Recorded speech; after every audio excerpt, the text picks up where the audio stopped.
keep an eye on that. Yeah.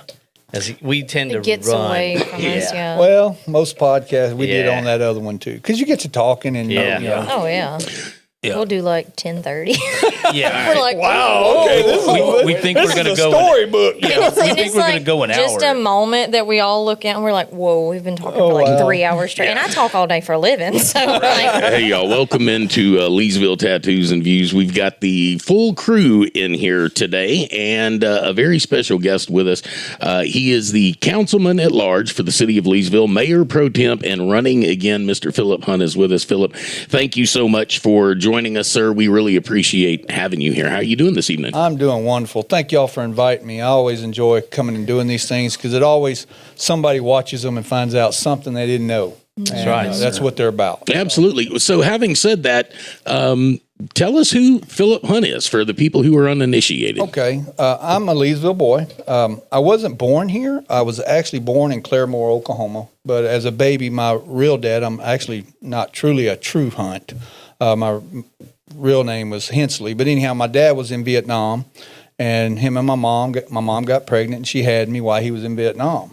And he got to come home on R&R. He was a gunner on a helicopter. In fact, I'll give praise to that. He had a Purple Heart and 2 bronze, one with a Valor. Wow. wow. Pretty special person. I wish I had his talent. But anyhow, he got killed when he came home. Him and my mom were celebrating me. And he got drunk and flipped the car, and it killed him. Almost killed my mom, too, but she made it through it.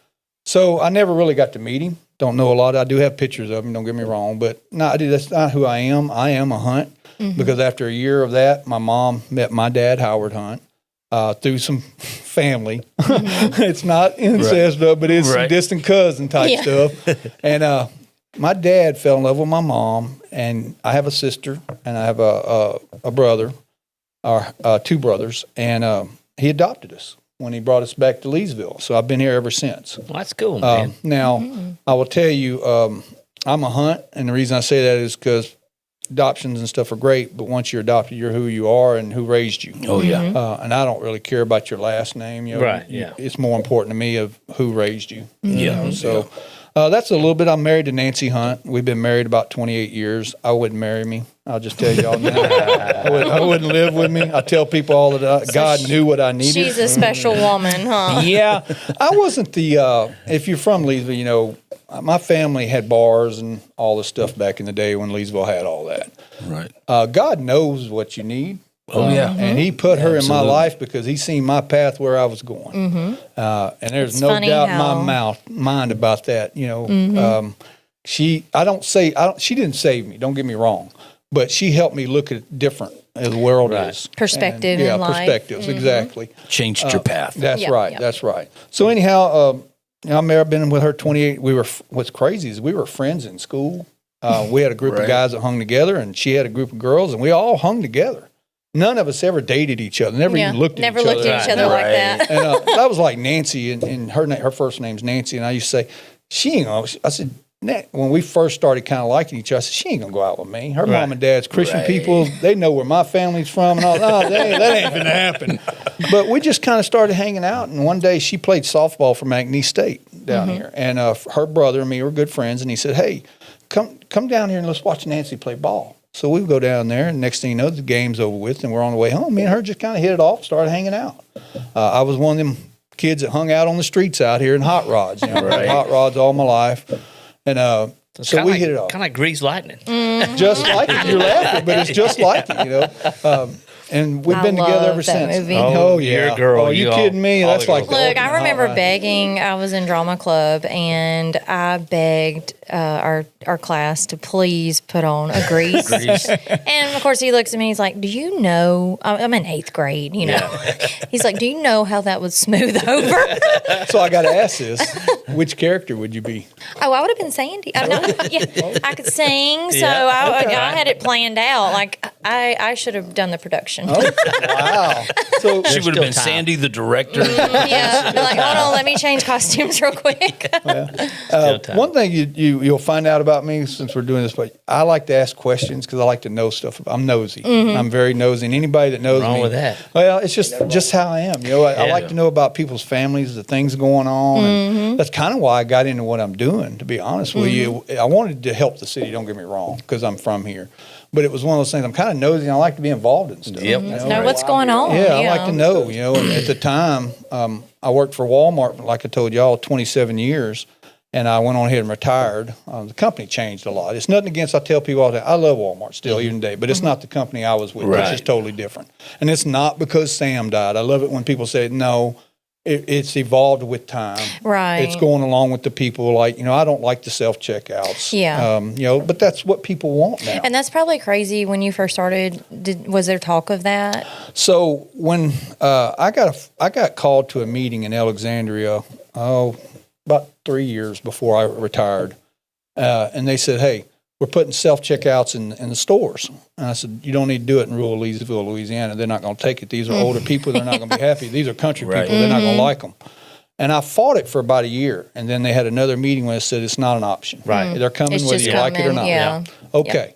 Well, how many are you putting? Well, we're only going to put 6. Okay. Well, 3 on each end. Not too bad, Next thing you know, they have another meeting about 6 months later. Said, "No, we're going to take half your checkouts to them." I'm like, no. And you're holding me accountable for shrink and theft and all Yeah, that. yeah. That don't sound too good. It's not a good setup. No. And, I don't know, because I left the company. I really don't know how they've affected the company as far as that. I do know that when you go in there, you hear both sides. You got people that love them, you got people that hate Right. them. Well, it seems like they've curtailed a little bit of that, and now you have to have 15 items or less, and then they put more checkers into the aisle. That's Yeah. right. So now they have a little bit more human I will say interaction. in the dollar store, I don't think it was working in their favor because every dollar store I went in that had self-checkouts, they're They now don't use it, closed. yeah. Yeah, because of theft or Well, things theft like is that. a big part because in order to keep your prices down, Right. your inventory has to hit certain numbers. And luckily, Leesville is what they call a reward store because you don't have any competition. I'll just tell y'all. Your other Market Basket, and if you ever go side by side, it's not even close. Yeah. I love Market Basket. Don't get me Right. wrong, because Market Basket brings a different Flavor. Right. Yeah. And so anyhow, the self-checkouts like you're talking about, the company is changing. I'm still friends with some of the managers, and they're getting direction where they're taking them out. Not all of them, but they're going to. I was gonna pull it say, back down. I figured that. I was listening or reading the notes from the last shareholders meeting, Yep. and shrinkage was a big issue, and they discovered that the self checkouts, the amount of theft definitely increased. Not people just not checking items, but replacing tags of a cheaper item on a more Yeah, expensive yeah. item. So they're still scanning the item, But it's ringing up as something else. yeah, instead and of not what you $15, took. it's $3. Yeah. Right. Instead of, so they're attempting to curtail the Right. self That's checkout. right. Right. That's right. Well, see, I tried to do that with Mary, and I went in and I wanted a perm, but asked for just a haircut, and she wasn't having it. Look at him now. You know what's crazy is if when you break it down to dollars that these stores are losing. Oh my God! I remember back when I first started 27 years ago with Walmart. If you lost $150,000, $200,000, that was a lot. Yeah. Right. Right. Now These you're stores probably now like is like million. millions, like 2.3 million. Yeah. Yes. And Per now- store? Yes, per store. Holy cow. So that's why the company's looking at that, because it's like, wait a minute, because as a manager, you're held accountable for shrink. Wow. I can't control you standing there No. scanning something. You can only do so That's much. right. You're one person. And they were taking it. Walmart was thinking of, okay, well, we're going to make customers faster. They don't have to wait for a cashier. They don't have to be in line. But it actually backfired on them, in my opinion. I was because about to say, I feel like not a lot of people go in store more, or a lot of people are using, the The pickup. that's right. Which I do just because, look, I love people. Yeah. But at the end of the day, I'm done. Yeah. Well, So just to have a drop off delivery, Well, I know it's there's a beneficial test bed sometimes. store out in is a grocery store. I don't remember the name of it, out in California, but to accommodate the CBD, the central bank digital currencies, no cash, and when you walk in, the RFID readers read your ID. That's why you have to have the real ID driver's license. Right. And you just put the items in your buggy, no cashiers. You just walk out. The RFID readers read every It's item all in your digital. buggy and deduct it from your account. Scary. Walmart has it. Absolutely Really? scary. Not here Absolutely locally, but Yeah, Home yeah. Office has an innovation division. And I'll tell you how technical some of it is. It freaked me out the first time I went in it. Yeah. I go in there, bet. and you know how you have people greeters back in the day? Mm-hmm. You walked in there, and this hologram pops up. Welcome to Walmart. It scares the daylights out of it. Like, Because, I mean, it's out of blue. swinging And it's on like a midair. real person standing there, and you're looking at it going, wow. And then it reacts back to you. Right, Well, it's you have- interactive. I'm like, yeah. I was like, so then I go to the bathroom. And you go in there, and this hologram pops up there. You're not supposed to be Yeah, here. I was like, I don't know if I like that idea or not. too You know? much. But yeah, it's pretty cool. Some of the innovations, what you're talking about, they have it where you put it in the buggy and you walk through an RFI and it scans everything in there and sends it on your credit card. So Right there's just no way theft could Yeah. be. Yeah, but even well, then. you know, I'm non-compliant. That's just my Right. blood type. Yeah. So I still don't have the real ID. Nope. I will Yeah. always use cash. Thank you. And, you know, because cash always works. Cash is I was king. in line today and this lady could not get her card to swipe. And whether it was the reader, her card, the dollar amount she had previously spent, but the cashier was pulling her hair out trying to help this lady check out. Yeah. Holding up the line. Well, that's a lot of Cash moving always parts that have to go right. Absolutely. Yeah. You know what's scary about that is this generation now, the younger generation, because the cards are so accessible, Oh, yeah. they just pop it in there. And they're not keeping up with it. No. And then they turn around, well, I'm broke. Yeah. Right. Well, you're broke because you're just always sticking it in. You don't even know how much money you have. Right. Yeah. Yeah. I can tell you, I don't know about y'all, but I can tell you every day how much is in my savings and my checking account to the penny. Yeah. Well, I've noticed with customers, it is if you people will swipe a card for $600, $800, $900 much But to quicker take cash and out count for it that? out. They're not going Oh, to count out no. $600-$800, but It's they'll almost swipe like a card. In it's a an heartbeat. emotional thing whenever they have Absolutely. cash. You know, it's Yeah. like letting go of $900 cash in Yeah. hand. Yeah. Oh no, let me think about this And I real think quick. that's why people are addicted to Amazon, because it's not like they're Yeah. really spending money. Right. They're not having to hand their money to And I another really feel like person. that's a problem with a card too. Is like you said, you know, it's just constant swiping. You're not mentally, you know, you may Right. mentally. My children, for example, my son has a Cash App card, Mm-hmm. you know, and I'll send him fuel for diesel That's or right. money and stuff like that. But you know, he can blow through that in like 2 days, Yeah. and Because then they he'll don't- message me again, and I'm like, I just sent you. What all did you buy? Yeah. And, oh, My oldest son. Well, you know, I always used get to the not like food. breaking 100. Yeah. Now I don't like breaking 20s. yeah, right. Right. You know, it's funny because when you grow up, your parents, you know, mine was always cash. My dad was a cash guy. Right. Absolutely. And I'll tell y'all right now, there's a place in town that I've just quit doing business with because I will write checks. I still write checks. That's how ancient I am. I Yes. still Yeah. write checks. Right. I still accept checks. Well, and thank you because this big company here just now stopped taking Their checks. checks. And I said, I spend $250 to $300 a month with y'all. Why would you quit doing it? I actually wrote a letter to their home office. Said that's the I'm craziest a little thing. disgruntled about Yeah, this and because then it I is a say, form Phillip, of really? I'm like, payment. well, it's just the point of the fact because they want. It seems like everybody wants to go to cards. yes. Well, I don't know about y'all, but I wasn't raised where you just put everything in the bank. You know, I keep some. You know, Oh, yeah. for Nothing wrong emergencies. with having a lot of cookie jars. That's right. Yeah. My grandma buried them. What you talking about? We were still finding them after she was gone. you know? My oldest son has Asperger's, so his brain works differently. When he uses his card, he's always rounding up. So if his purchase was $45.78, he just 50. counts it as $50. Yeah. Yeah.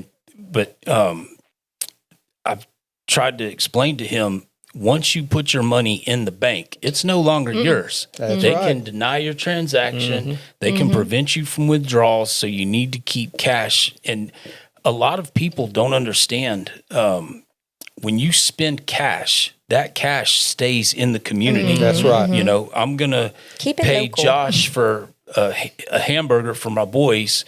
He's going to take that cash, spend it at Mary's to get his kids' haircuts. Mary's going to take that cash and spend it with her supply, you know, and it circulates. When you swipe a card, the bank gets 2.3% That's right. for Yeah, that man. transaction. Sometimes more. It's getting Eventually, crazy. Yeah. I was about to say, I just had to go up on my credit card machine Yeah. like this year, and Yeah. my accountant actually just informed me. He's like, you got to do something different. He was like, there's $200 a month that's supposed to be your money that is just for you to have that card machine And, sitting in banks there. are the same way. I'll never understand why people take, $5,000 and put it in a bank and just let them play with your money because they're only giving you They're making money off of your money when you could be making money Yeah, off why of your would money. you do that? I have a what do you call the retirement accounts? RA? 401k? The IRA. The individual So- retirement account. Right. When I was 15 years old, I put $100 in this thing,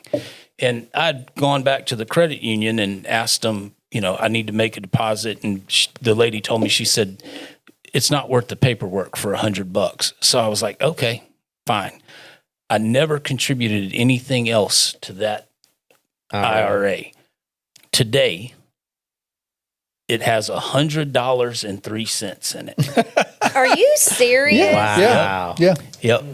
So that's why I don't ever understand why people do that. And, but the whole financial system, people don't understand how the banking system works, the fractional reserve banking system. And when Clinton signed whatever bill it was, the money, you have a right of claim, whether it's a bank account. Why do you think they charge you a penalty for early withdrawal of your 401k? Yeah. It's because they don't have it. That's right. Same thing with your stocks, your bonds. If you don't have that certificate, that paper, same thing with, the Bitcoin ETFs, it all goes into a pool, and the brokers, JP Morgan Chase, and, they all have access to this pool, and they're using it for collateral. They're using to short and Buy stocks. buy calls and puts.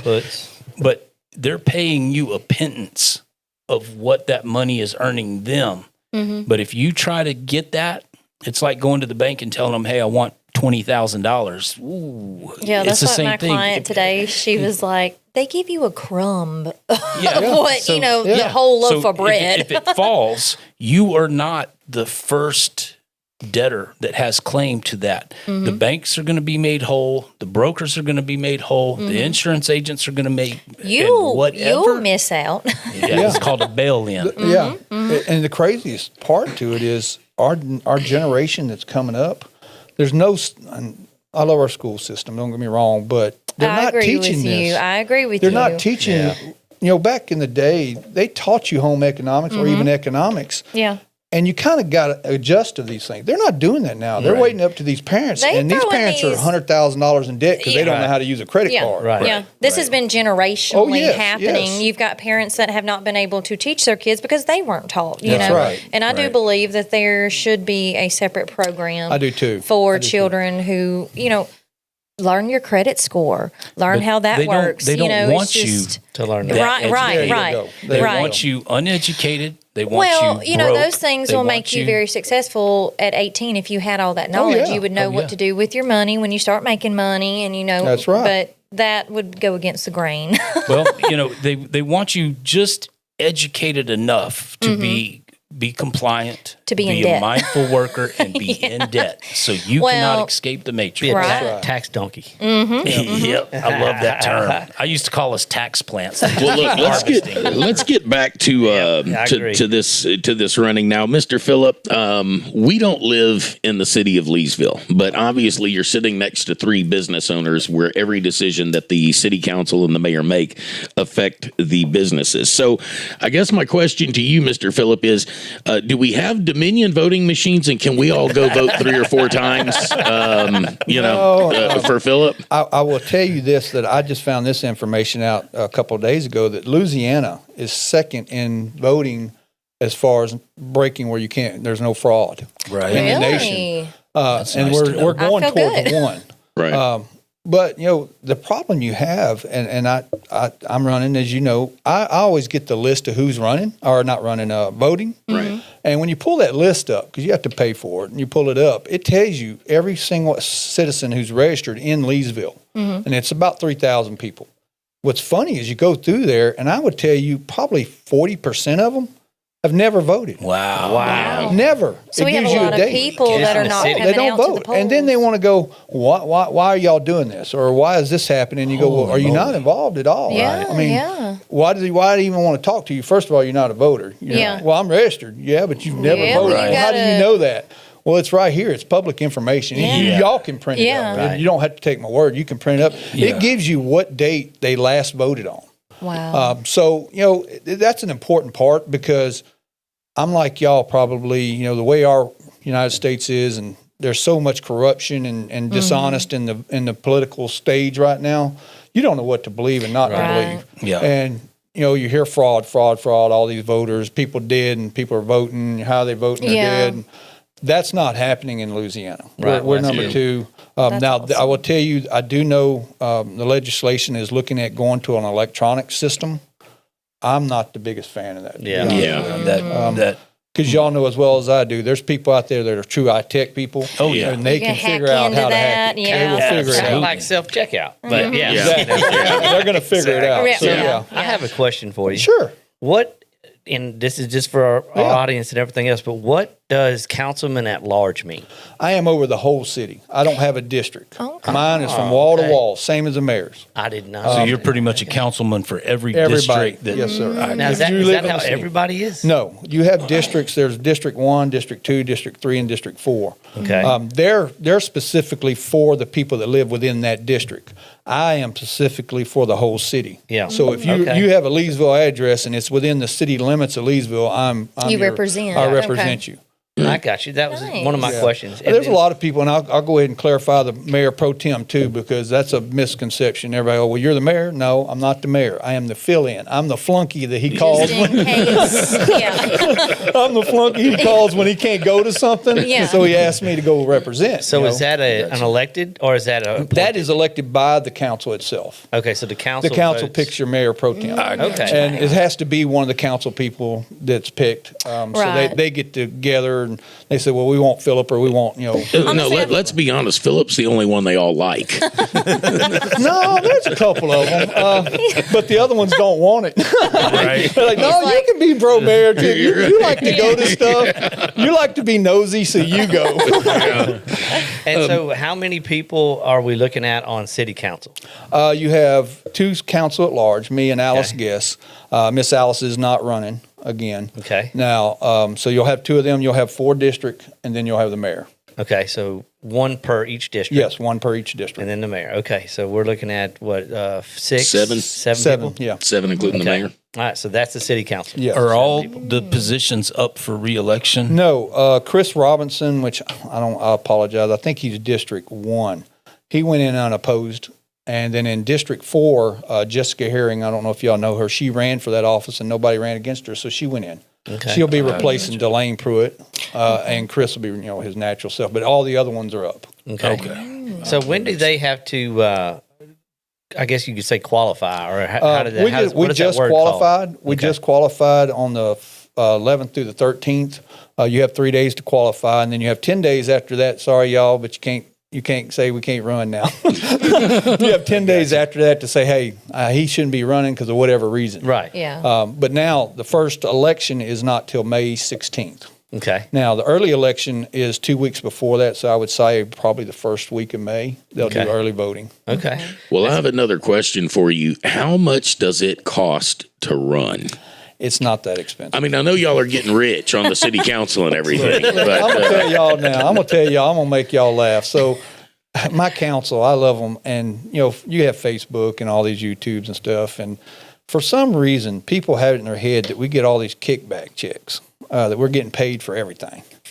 It's the most. We don't make any money. It's really not worth it by the time you're done. But you do it because you love it. You love Yeah. the city. Right. So every more a meeting, labor of I love. walked in there, and here not long ago, somebody had put on Facebook that the city local officials was getting their pockets lined because of Seven Brews. Do y'all know who Seven Brews is? Yeah. Oh, Yeah, right. yeah. Right. Yeah. We had nothing to do with That that, has first of nothing all. to do with that. But no, And I laughed because I walked into the council meeting and I looked at this, hey, did y'all get my kickback check? I didn't get one. The mayor gets mad at me when I do that. He's like, somebody's going to put that on Facebook. You know how they are. I'm like, I don't care. I don't get one. So that doesn't have to do anything with you guys, but what process does that entail for like bringing in a new business? Or whatever? You have so many codes and regulations now, y'all. It's hard. And it's not just city. Everybody say, "Oh, that's a city." Why the city? The city puts in stuff mainly because the state requires it. Okay. Right. So, for example, your building permits. Yes, you have to get one. It's only $20 from Leesville. But by the time you go to the building permit people, it can be up to $300 depending on the price of your project. We have no control in that. Right. All our permit is $20. Right. So if a business wants to come in and build, they have to get it cleared. They have to go down to city council. No, you don't have to. Well, you have to get the building and stuff approved. But it's just like somebody called me about the Seven Brews, and I hate to throw them up there, but they're their most recent. Oh, yeah. So when Seven Brews decided to come here, it's not like they called the council and says, all right, we come to Leesville. They don't do that. I didn't think That's so. what I was curious about that Yeah, I too. didn't Like think so. whenever you have a corporation coming in, like who do they talk to about? What they will do place here in is Leesville. if they don't already have an idea of where they're wanting to go in town, they will call in the city and say, hey, what properties are available? Is there a realtor that y'all would prefer us to use, that kind of stuff? And we can say, look, we know there's such and such properties here that might fit what you're needing. Seven Brews didn't do that. Seven Brews, that where they're being built at, that parking lot, that I was about to thing. say that's up for rent or it's, lease. It's lease. Yeah. They're actually out of Houston. Yeah, They're not even it's a in corporate. It's a corporate Yeah. that owns it. So they went through them. Now, what Seven Brews did have to do is they have to come to the city and say, hey, here's our architectural drawings and our stuff. What building permits do we need? And we give them the guidelines, and then they'll go down and get their permits. Other than that, that's it. That's Yeah. it. Yeah.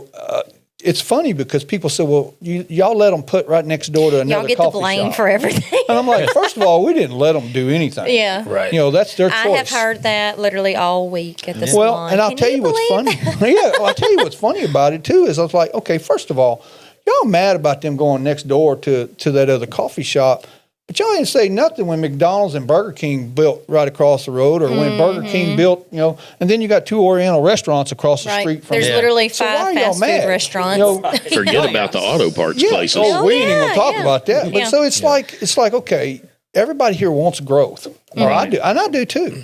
But when someone comes, then it's like, okay, I want the growth I want. Yeah. Yeah. Not what you want or what's Right. right for the city. I want the growth I I've want. heard that so many times. Yes. Yeah. So so to clarify, city council has nothing to do with that. No, That nothing at process. all. If a business Nothing at wants to all. come in, they can come in. Well, now here's what I will tell you though. Now there is exceptions that we can get involved, and I kind of said this at the last council meeting because as a pro mayor temp, I got to do the last council meeting. The mayor couldn't come. At the end, I had a thing, and I wanted to confront about this Seven Brews thing.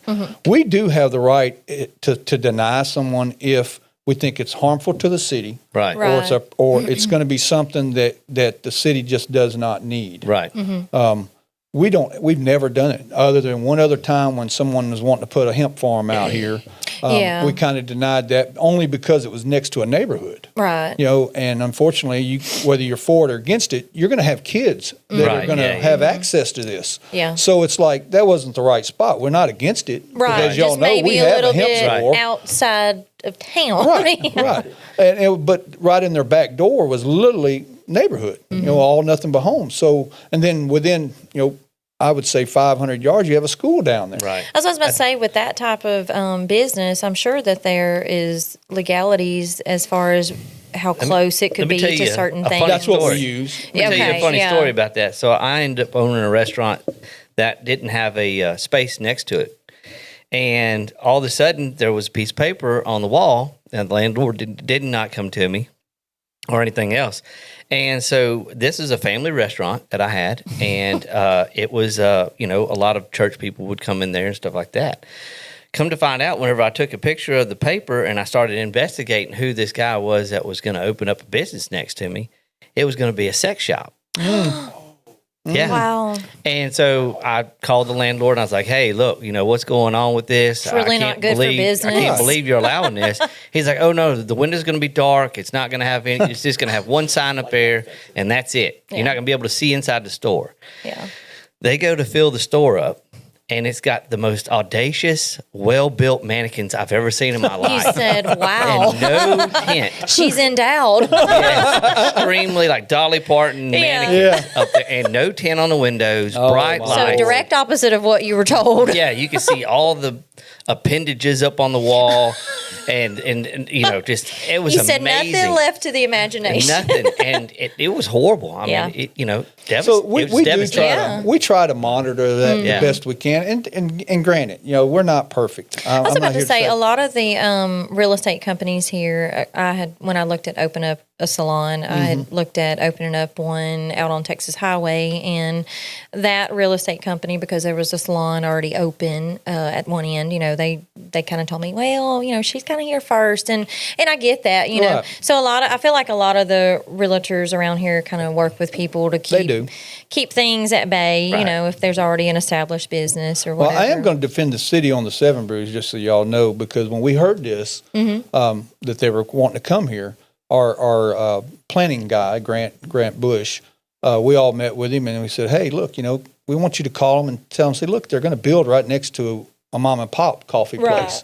place. There's plenty of other spaces available on 171. And the owner of the place basically told Grant, said, we're not scared of competition. Oh. Now I was like, okay, so whoever the mom and pop better be on check, Right. Is what Yeah. it makes it sound like to me. And they were not lying, because if you ever go to Ruston has a Seven Brews, and you go out the door and there's Starbucks literally Right. 20 feet from them. Is empty. Yeah. It was. I was Wow. actually shocked because my wife's a Starbucks fan, or was, and we went up there to take Jason up there when he was going to do this schooling for phlebotomy.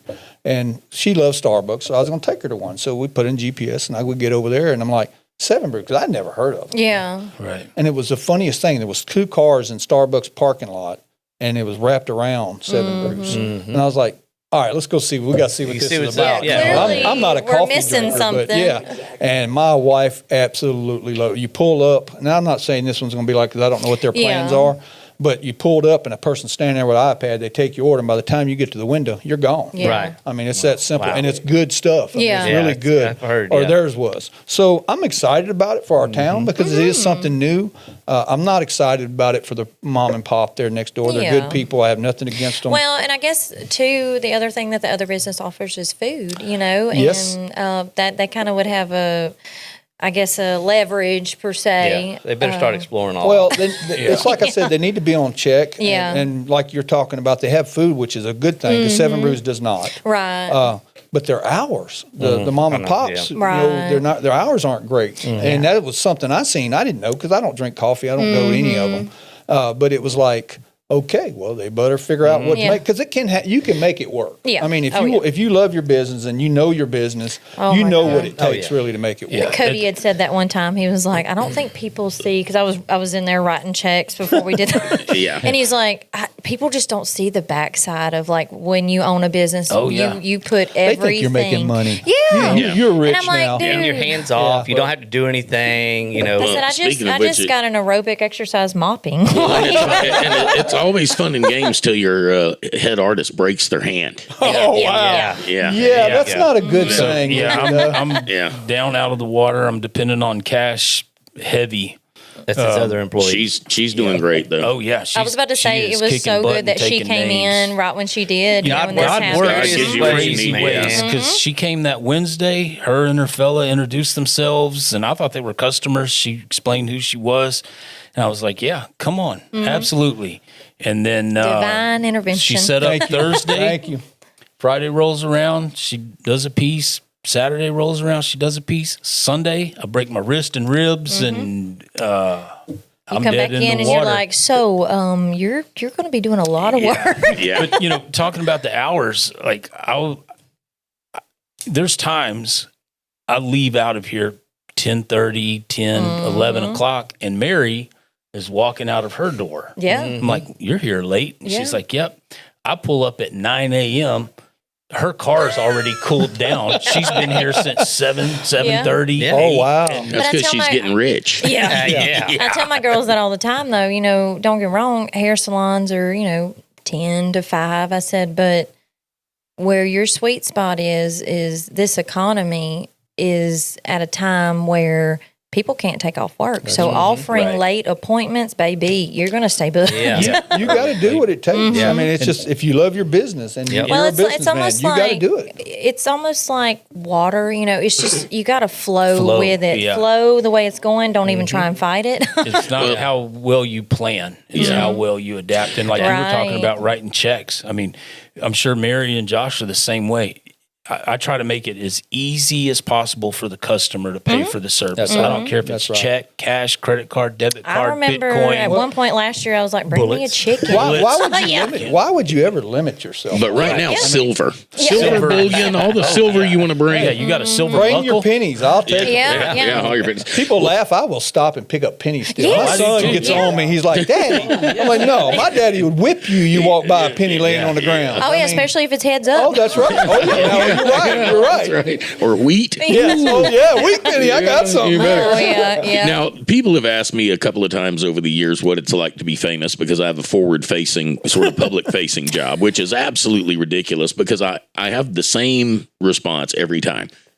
The Walmart greeter is more famous than I am. If you want to So- run for office, go be a Walmart greeter. I Well, promise I you. was going to ask you, and that parlays sort of into my next question, because you spent so many years at Walmart, do you think it helps in getting your face and name out That there? is the only reason I got elected. Really? I'll be very honest with you because I'm from here. Don't get me wrong. My family's from here and I know a lot of people through my family, but a lot of it, I would never know. Right. So when I became the store manager for Walmart, it really changed things because you're involved. You go more into the public side. Yeah. You're more of a Right. figure. You're the face Yeah, of it, you're the yeah. face. You're Yeah. responsible for the store, but you're the face of the store. So when the city or any organization wanted to do something or partner up with us at Walmart, who would they come see? Yeah. They come see me. So I got to know a lot of people that way, and there's no doubt that helped me. So you were already part politician, just being the manager. Yes, Yeah, you a lot are. of politics in I'll that. tell you a funny story. Did y'all know Ike Neighbors? He was Yes. He was a big Big Ike, man, yep. deep voice. We used to stand up front of Walmart when I'd have time. Sometimes I'd go up there just to check on things. I'd stand there next to him, and it's the funniest thing because it never would ever fail. Every time I'd do it, I'd be standing next to him, and within 5 minutes, somebody that didn't like something or hated Walmart or just having a bad day or whatever, had to go they'd walk complain. up there and they say, "Are you the store manager?" And I'd go, "Nope." I'd point at Ike, and Ike's like, "Thanks a lot, Phillip." He was in the room. Oh yeah, and then I'd walk off and leave him with him getting chewed on. So you got that right. He'd come by the office and say, "Thanks a lot for that one." So Well, let me ask you, Philip, was there a specific moment, thing, event that caused you to say, you know what, I need to make a difference. I'm running. yes, I'll be very honest with you. When I retired, because I'm not old enough to actually retire, I'm And how- semi-retired. How long have you been? I've been on the council now for 6 years. Okay. Okay. So I wanted to start. Let me tell y'all this first of all. Retirement is not always cracked up to what people say. I have Okay? heard that. They always go back to work. Well, and there's a reason. I thought that was the craziest thing when I first heard it too. The first 2 years, I fished and hunt about as much as you could possibly do it. Now, God has graced me enough that I have to make money, but I'm fine because I have a good wife who makes money too, and so forth. Our family's fine.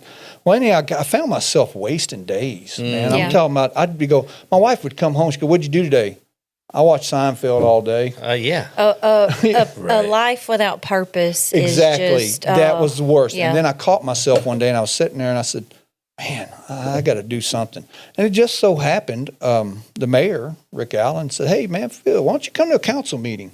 So I went. And just so happened it wasn't long after that, Chop Thomas, did y'all know him? He was a council member. He'd been on there a while. He passed away. And when he passed away, they put Miss Thomas's wife up there temporary. And I got to thinking about it, and I said, well, maybe I ought to run. I said, no, she's probably going to win because she's been, everybody Yeah, knew her. She's yeah. a teacher and all that. And it wasn't, I'd say maybe 2 meetings. She stopped me. She said, hey, Rick says you're thinking about running. I said, well, I'm not going to run against you, Miss Thomas. I'm not going to do that. She goes, no, you don't understand. I don't want to do this. This ain't for me. She said, I actually want you She to. goes, I want to have a life, first of all. Right. She told me, she said, will you please run? And I did, and won, naturally. But I only did a 2-year term, which is really weird. I didn't know that when I ran. I thought it would be for 4 years. Yeah. Right. 2 years later, they're saying, well, you got to rerun. I'm like, what? Wait a minute. Yeah, What wait. What do you mean? Yeah, I just got in here 2 years. Yeah. I got 2 more. And they're like, no, that's just because you filled in. Okay. Well, this time, the next time I run, I had no opponent. I went in unopposed. Oh, nice. Me and Miss Guest both did. So I've enjoyed it. I've tried to represent the city in the best positive way that I can. I don't like negativity. It doesn't do any good to be negative. Right. There's nothing wrong with people voicing their opinion. That's not what I'm Right. talking about. I'm But talking getting about, to an answer. That's right. Yeah. You know, and that was my defining moment, I guess, what you would say to doing it, because I realized I wanted to be a part and just make some kind of small difference. Right.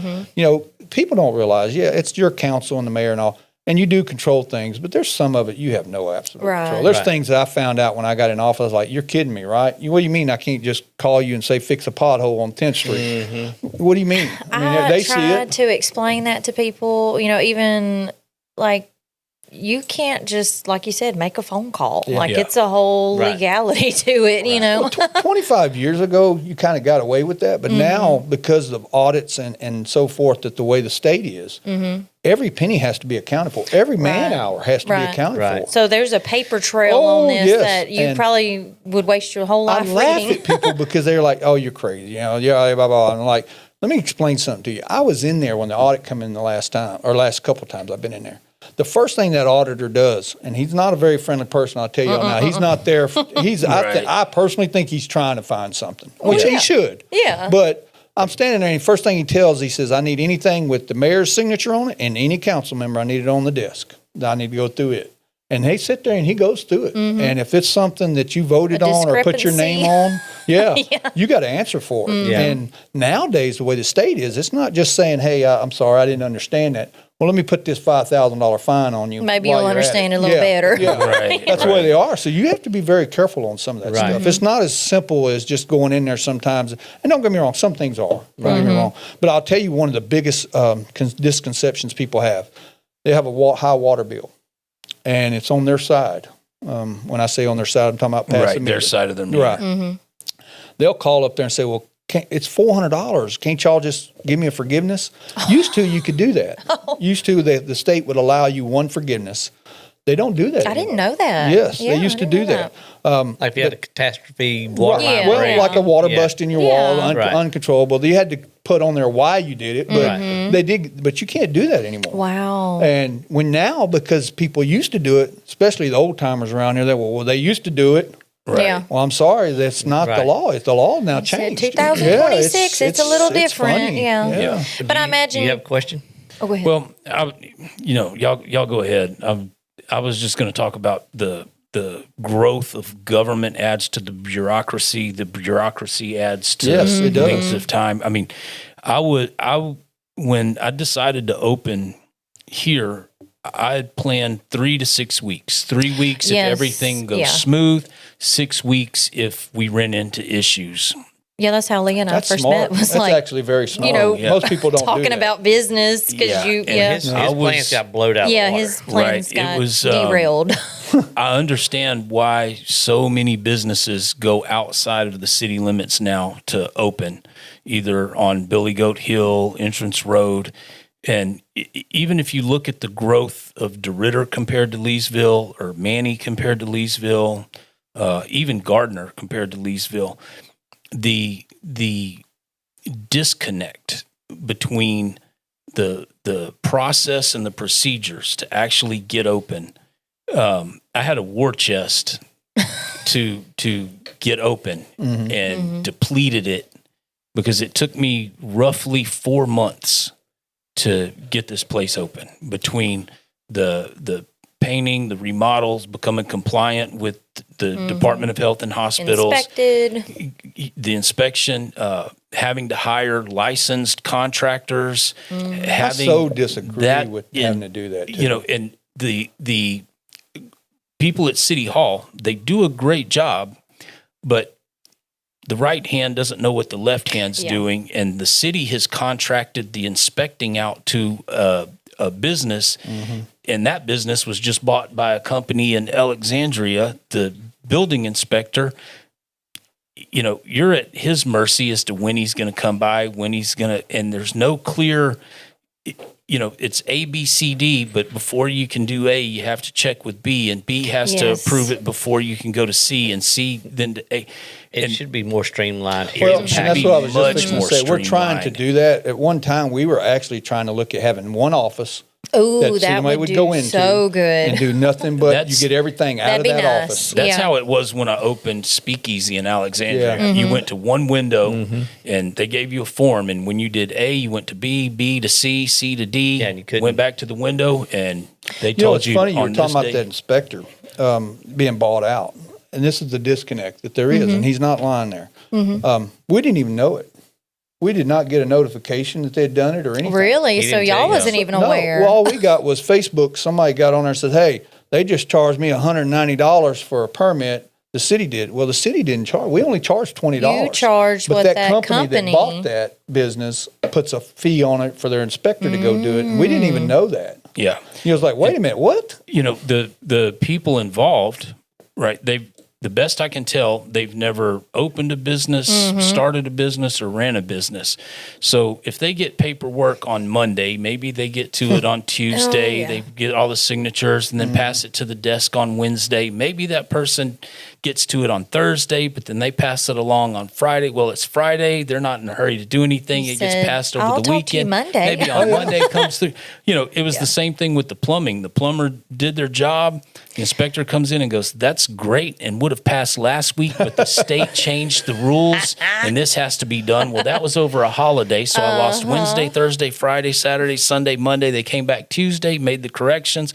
Inspection came on Thursday, and I thought, okay, I'm cool now. And then they were like, "Well, you may need a fire inspection, but that's yeah. done through the state." I was about to say, So that was I wish Friday, people Saturday, could Sunday. understand how many things you have to come together all Yeah. at one time So to that- make this business It okay. was the next week when I found out that, hey, you're a retail space. It was previously a retail space in You need 2017, so you don't need a fire inspection. That's half a month gone. yeah. See, when we tried to streamline that, we run into what you're running into. You got the state fire marshal and them saying, "We can't work out of that office." So that's not going to happen.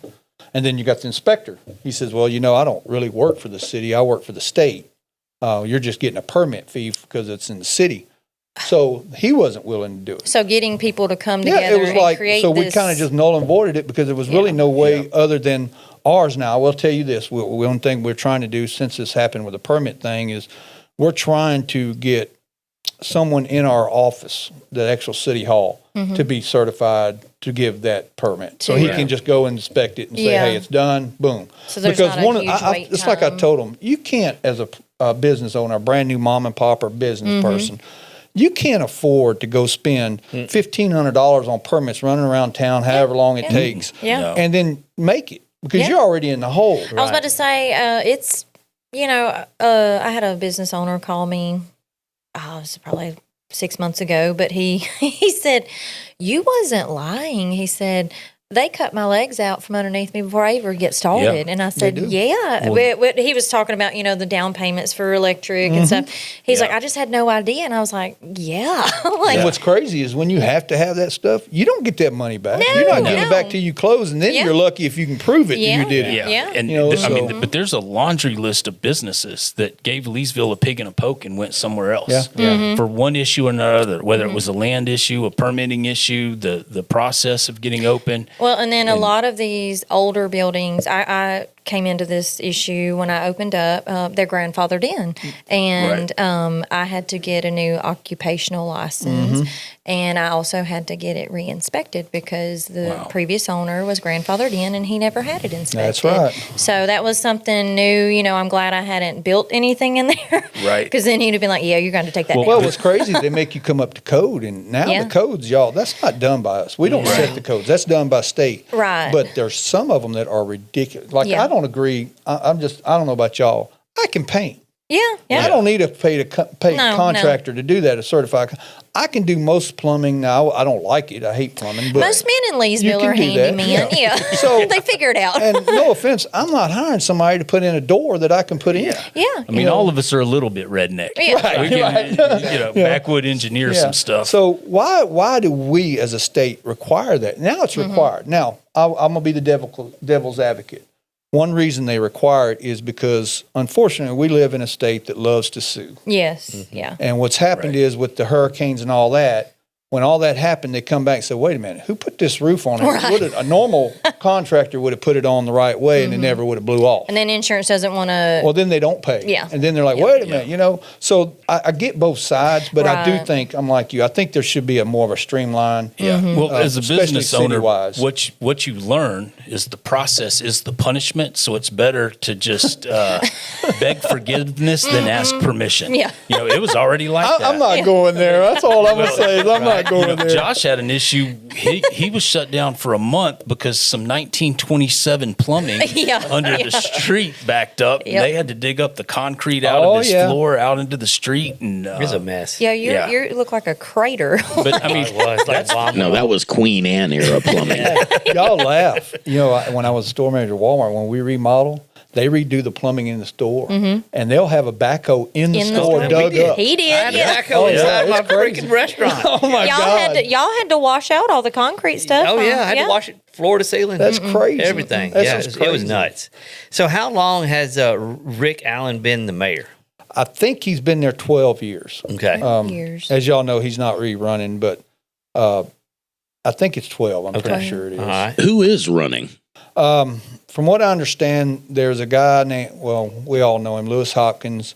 He's running. A guy named Andre Sandusky, a lady named Fonda Stelly, and from what I understand, Jim Shepkoff is. Okay. so those are the four. That's the four that's running. I got my personal opinion on that, but I'll keep that to myself. Well, I've sent invitations to everybody that's running. If I can find them on Facebook, if I can find them on Twitter, if I can find them anywhere, I've sent invitations. Hey, you've got a platform. Come sit down, talk That's to why us. I'm here, because awesome. it's a Yeah. platform. It's Right. one of That's those awesome. things, unless you're just scared to talk. And it's like I've told y'all, I pretty much will answer anything. I always tell people, when you ask me something, you're going to get an answer. You may not like the answer you're going to get, but I'm going to give It's you the an answer honest I don't answer, sugarcoat stuff. Yeah, Right. Yeah. As a manager, if y'all, as your business, it's better off just to be honest with people Yeah. sometimes, because I it feel will come like back to people bite you. respect that so much more. I mean, doing hair, I have a lot of people that come in, bring me ideas. you do. And I'm just like, not a good idea. Do you want hair? Yeah. But telling them no, that's hard, but it's Well, in honesty, your business, I'm sure, because there's people come in, I'm sure, wanting some of yeah, that, 'cause and you can't go, erase you don't want ink. to do that. That's not coming off. That's I going to tell be a there lot forever. of people no. Yeah. Yeah. Tell them. Well, thank you for doing that. Because some people, they do it out of reaction, and they don't realize that's permanent. Yeah, You might yeah. want to think about that. turned Right, right. Yeah, quite once a we go few- black, we Yeah, can't go back to blonde after that. That's right. Let's think about it. One of the, we've had our state representative, Mr. Chuck Owen, Yeah. on. We had a candidate for the Senate seat, Mr. Mike Nichols.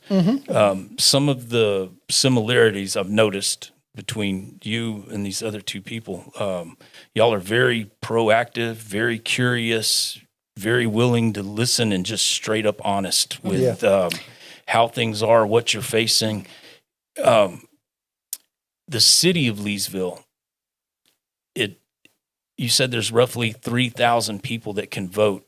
I would encourage those 3,000 people to vote, because as the seed community of this parish, what happens in Leesville, Dictates it the the whole rest. parish. so those 3,000 people have a lot of influence on what happens out in Right. Hornbeck and Evans and Rose Pine. I mean, it affects. You know what's crazy is there's 53,000 people in Vernon Parish. That Now, is crazy. Leesville, in the city limits, we only have 5,300. Okay. That's actually in the city limits. Now, this will give you an idea, and this is a perspective that I got to bring to the table because I was the manager. And at Walmart, every register click, you know how many people come through your door every day. Yeah. This Walmart here in Leesville has 4,000 people come through their day. You can't tell me 75% of Leesville comes into Walmart every Right. day. It's the parish. Yeah. Right. So when we go after, and man, this is a hard subject because people think, well, y'all ain't going after any business. Y'all not getting these big companies. We went after several different retailers. Bass Pros, I know y'all have heard us try to get them. We're trying to get them. We're still working on them. Okay, that's still in the works. Well, Okay. it's in the works, but let me be very honest with people. That is a bubble dream. Well, when it thank first you. got dropped, I was like, no way. Well, let me tell you, it doesn't stop us from going after them because Yeah. they have what Bass Pro Shops has done is they're having a smaller building now. Well, and that's what I was Small wondering footprint. too, if it was going to be a So smaller we have an one. opportunity. I'm not going to say we don't. Right. It's kind of like Academy. Yeah. We have an opportunity. We've met with them. I was in on a meeting with the mayor, with the representative from Bass Pro Shops. And I will tell you, and people think I'm crazy on it, but I was there for this. And I knew it already because Walmart. But when the first question, we went in and introduced ourselves to us, first question out of his mouth is, okay, how many people is in your census? Mm-hmm. And we always dread telling them because when we tell them 5,300, they automatically, you can see it in their face. They're like, no longer interested all in right. talking to you. Yeah. But they don't count Fort Polk. They will not count. They will not count Fort Polk. They will not count. They won't even count New Lano, That's which is a literally huge across the bridge. influx. Yeah. And we try to explain to them, and we've even had the map and said, look, this right here, this is 53,000. Right. We don't even have a boat shop in our town, and we have 3 good Which lakes is here. crazy. I mean, which is ludicrous. We don't even have a real bait shop. I The mean, one that other was Nichols open, and Walmart, that's it. they just closed out on Highway 8. I told my husband well, the other day. I don't know why, because I haven't heard why he closed. I Well, don't know, he but said the rent was too high for him there, but that you is an know. opportunity that we have in our town, unfortunately. You know, these Well, with property Toledo owners. Bend being so close, like that is. I would be move out there top-notch. closer to Toledo. I don't blame you. Yeah. I mean, I'd just be honest, because the rent, we tried to work with some of these property owners and went down 171, and y'all are dealing with it because your businesses are right here. A mom and pop cannot pay $1,800 right No, off. We no. tried to get these property owners that own these spots to say, look, do a prorate. Start it out at $150 a month or at $250. Right. Yeah. And then after a year, move it up to $500. Right, because after when 3 you're years, move starting it in up. business, you got a lot of things going Give them out. an opportunity to make it 1st, and they're not doing it. They will Yeah. not Not do going it. to. They're not going to do it because to them, it's my property. Right. You're not going to tell me what I rent or not rent. Right. That's what they say. Yeah. I ran into that issue a lot whenever my previous space, the AC had went out, and when you're doing hair, you got to have some AC. Yeah. But I looked around town a lot, and the average median cost here for a decent sized house, at least 8 people, was around $1,200 to $1,600, and that's a lot. You know how many haircuts you got to do That's I what mean, I'm saying, you know and that's it. not I that's mean, not including my electric, my water, a Insurance. receptionist, insurance. None of those things are factored in. So when Mr. Billy retired, I immediately called, literally within the week, and it was available, and it was the cheapest. So, and I knew he'd been there for years, and was like, he never had any issues that I could remember. So I was like, obviously it's a good space. Well, Mary, I just want to apologize for everyone in this room to tell you that I'm sorry we can't help out your business any. That is not true. I need a Josh is haircut. like, wait a minute. Hold up. I gotta have a Hang haircut. on now. you know what's crazy is I talked to a business person that had a building here, and because I was trying when I first got in office, I was really trying to look, let's get some mom and pops. I believe in mom and pops, I really do. 'Cause It's my the mom and dad backbone had of your one. I had of one. your town. A lot Well, of I had a times. convenience store when I first started out. I owned Howard's Corner Grocery in New Lano. Okay. And I had it for several years. Didn't make a lot of money. Be honest, it's kind of like your time you pay Yeah. your payroll, your insurance, and Oh, yeah. You I just don't care do what it 'cause you anybody love says. it. You don't. I know gas is high, but you don't make but like 2 or 3 cents, and Yeah. 5 if you're lucky. Yeah. So anyhow, when I got in office, I went and talked to this person that has a building here. That's a nice building. It's been empty for ever since the business went out that was there, and he bought it dirt cheap, I'm sure. So I went and talked to him because he was asking like $3,000 a month rent. And I'm like, dude, you got to come off. There's no one going to pay that. Yeah. I said, you're wanting Dollar General somebody to come to you and say, give me a contract and sign because they don't care. Yeah. That's not going to happen. So if you'll come down just a little bit, you know what his response to me was? Oh Lord. It's a tax write-off. I do So a little it doesn't work. I do a matter. little work on it every year, and I get to write it off. Yeah. I don't care if it rents or not. Yeah. And then you sit back and you go, well, how do you go against these people? How do you get people like that to care? Right. I even checked in, just so y'all know, I even checked in. There's one city in Dallas, or not Dallas, but in Texas, that if you have an empty building over 6 months, they fine you. Oh. That's a good idea. Well, it's hard to enforce it. That's Yeah. what I come to find out. When 'Cause it is Louisiana their laws and Texas property. laws are totally Yeah. different. Yeah. But That's why Texas is banging. Well, Yeah. there's certain Yeah, laws absolutely. that unfortunately hurt us here. I mean, Mm-hmm. it really does. They tie your hands. But the it takes a certain type of personality to be a business owner. When I had Speakeasy, I'd have people come in and tell me all the time, "Oh man, you're so lucky. You must be rolling in the dough."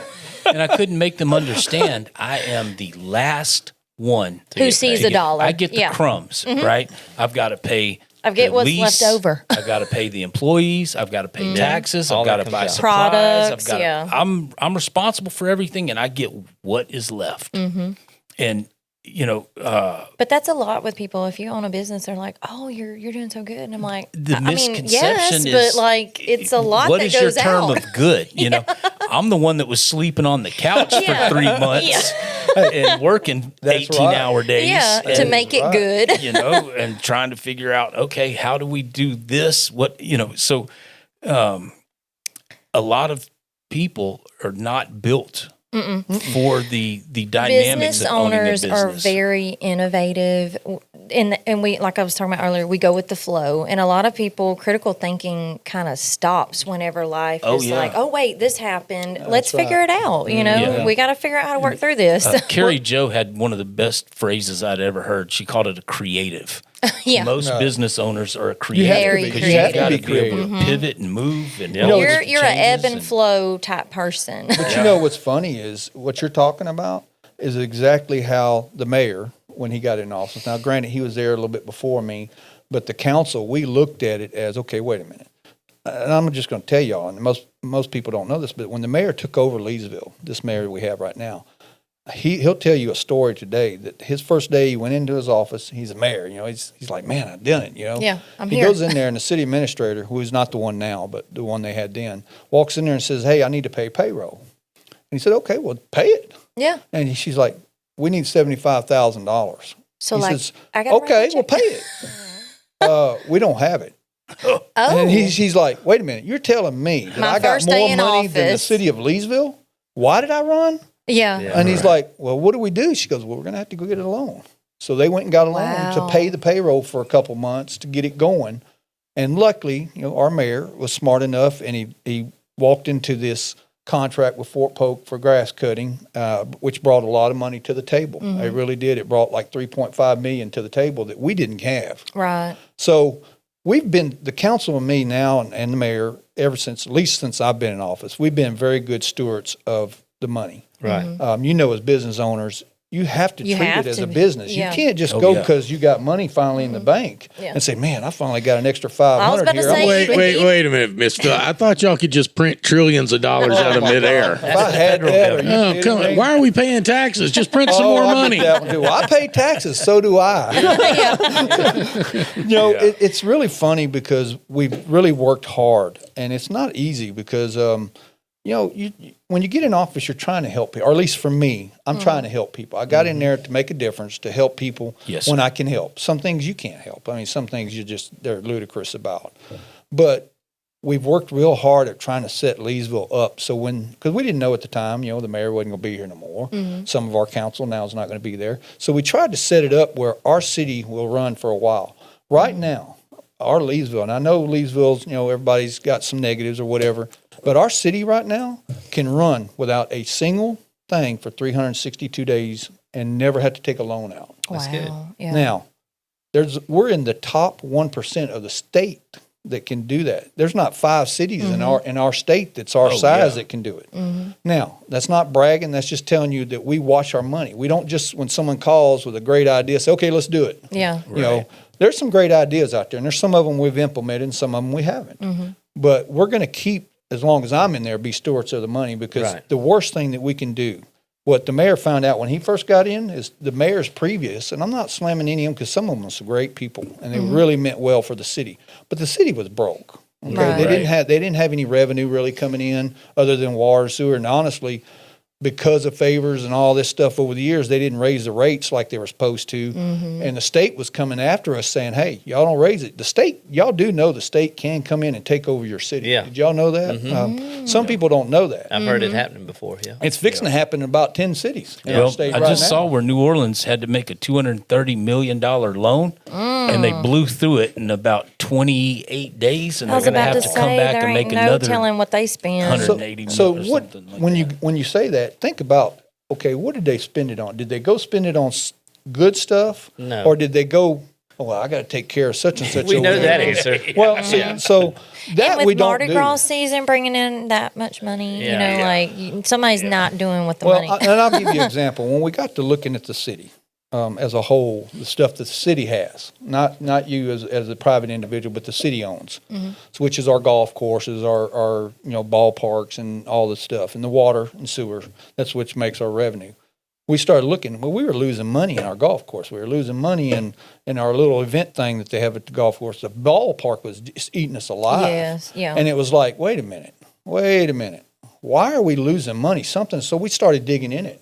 And we really dug in it hard and said, wait a minute, we can make money here if we do Yeah. a couple things. Yeah. So we turned around. Everything that Leesville does right now, and I got to give this to our mayor, and I'm not here to promote him or make his chest big or anything. I will just tell you, he looks at it as a business sense. If it doesn't make money, he's Right. not interested in really Yeah. doing it. Yeah. Now, some of us council are a little different. Don't get me wrong. There's some projects that will cost us money that we really kind of want to do.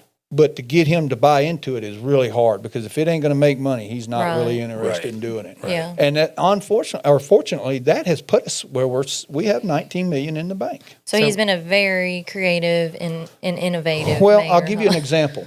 We took a lot of heat over the event center. Do y'all know where it is? Yes, by Okay. Dr. Brandon's. Dr. Brandon's. That used to be the old Piggly Wiggly, and it was run down. Me personally, Right. if I'd have bought it, I'd just tore it down. and started over. Yeah, it was needing some. It was bad. It needed yeah. some love, as they call it. So the bank just so happened, our mayor was friends with the bank president at the time, and he said, hey, we're fixing to do something with this property. That place had been up for It'd been sale up for a sale very long time. Yeah. And then, your kids, and when you have something empty like that, they went in there and graffitied it and just tore Oh, it yeah. apart. I mean, it needed to really be, the ceiling was even falling out of Yeah. it.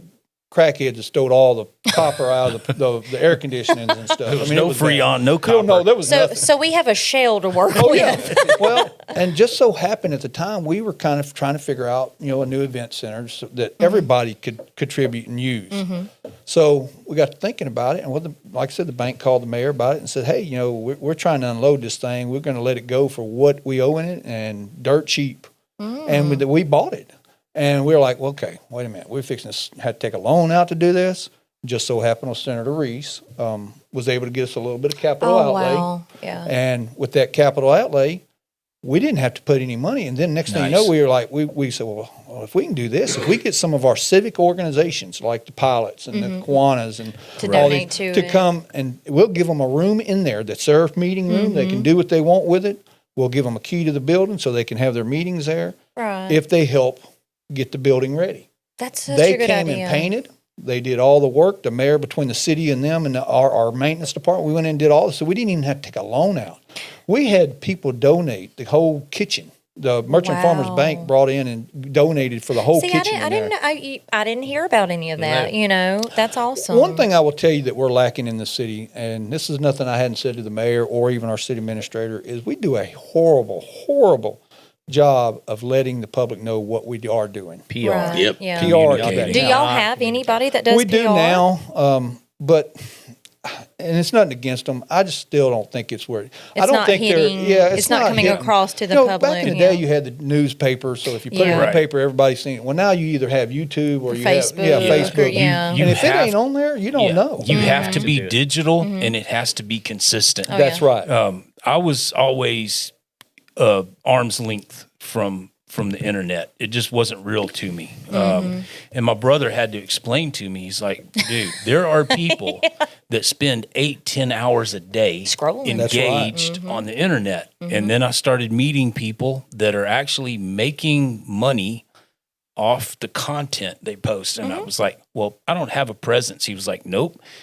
Although you don't have an active presence on Facebook, or on Twitter. You were on the internet, and he started showing me, and I was like, I might as well be on the internet. Yeah. Well, it's the same thing for the city. Same thing. If you're not engaged multiple times a day, how do people know? They're just seeing what random people are posting and guessing and taking a stab at and going, And I've had to work on that as an older person. Like I got younger girls that work for me fresh out of school, and they incorporate marketing with what they teach now.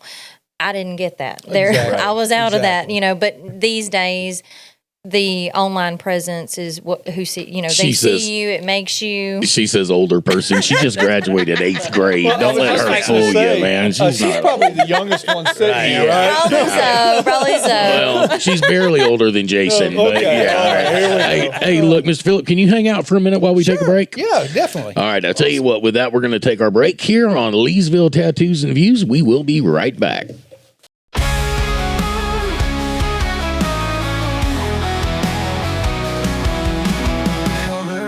Like a rebel's prayer.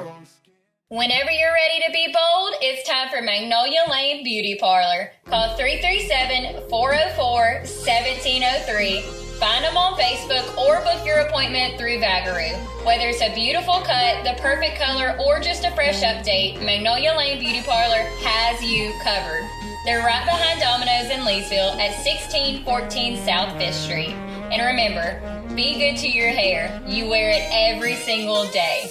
That's Magnolia Lane Beauty Parlor in Leesville. Call 337-404-1703 today. Let's be honest, you don't want to spend money in a business that smells like an armpit or a dipsty dumpster. Here at Leesville Tattoo, we keep the shop smelling great with the help of Christie's candles. They're so strong, we rarely light them. We just open the lids and let them do their magic. Do your nose and your company a favor. Open some of Christie's candles around your place and make living peaceful a priority. Christie's candles available exclusively at Leesville Tattoos.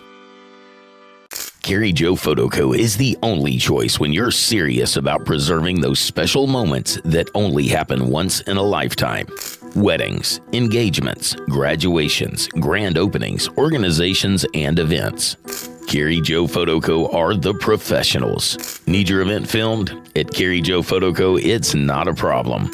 With hundreds of special events, thousands of painstaking creative hours, and millions of beautiful moments and memories captured, Carrie Joe Photo Co. has all the experience you require when nothing less than the best will do. 337-591-1748. 337-591-1748. Carrie Joe Photo Co. on social media and kmphotoandfilm.com. Don't wait till it's too late to preserve your moment forever with Carrie Joe Photo Co. 337-591-1748 and kmphotoandfilm.com. That's Carrie Joe Photo Co. Bad boy. And skinnies. Made to order custom burgers with your choice of 4 different types of bread, or get a unburger with no bread. 52 different fresh toppings and 6 cheeses. Even get an egg, bacon, or alligator sausage on top of your custom burger. Locally family owned and operated. Now offering pizzas made to order from all the same toppings from the main menu. Philly cheesesteak custom quarter-pound all beef hot dogs. And fresh salads made to order. Pair it all up with one of those famous shakes or ice cream. That's Fat Boy and Skinnies in Leesville. Fat Boy And skinnies. It's Carrie Joe, and welcome to the Truth Serum. Life is loud, messy, and a little crazy sometimes, and too often it feels like nobody's really hearing us. Like we're talking, but the world's not listening. On top of that, we're surrounded by negativity that tears us down when what we really need is more honesty, more support, and more real conversations that lift us up. So that's what we're doing here. The subjects that feel too dark or off limits, we're talking about them. Those uncomfortable moments you found yourself in and thought, I can't be the only one, we're talking about it. The dangerous, the taboo, the things people would rather sweep under the rug, we're talking about those too. Unfiltered, unashamed, unapologetic, and authentic. This is where the truth lives and where we can finally say the things we've been holding back. So pull up a chair, hit play, and let's talk about it on the Truth Serum with Carrie.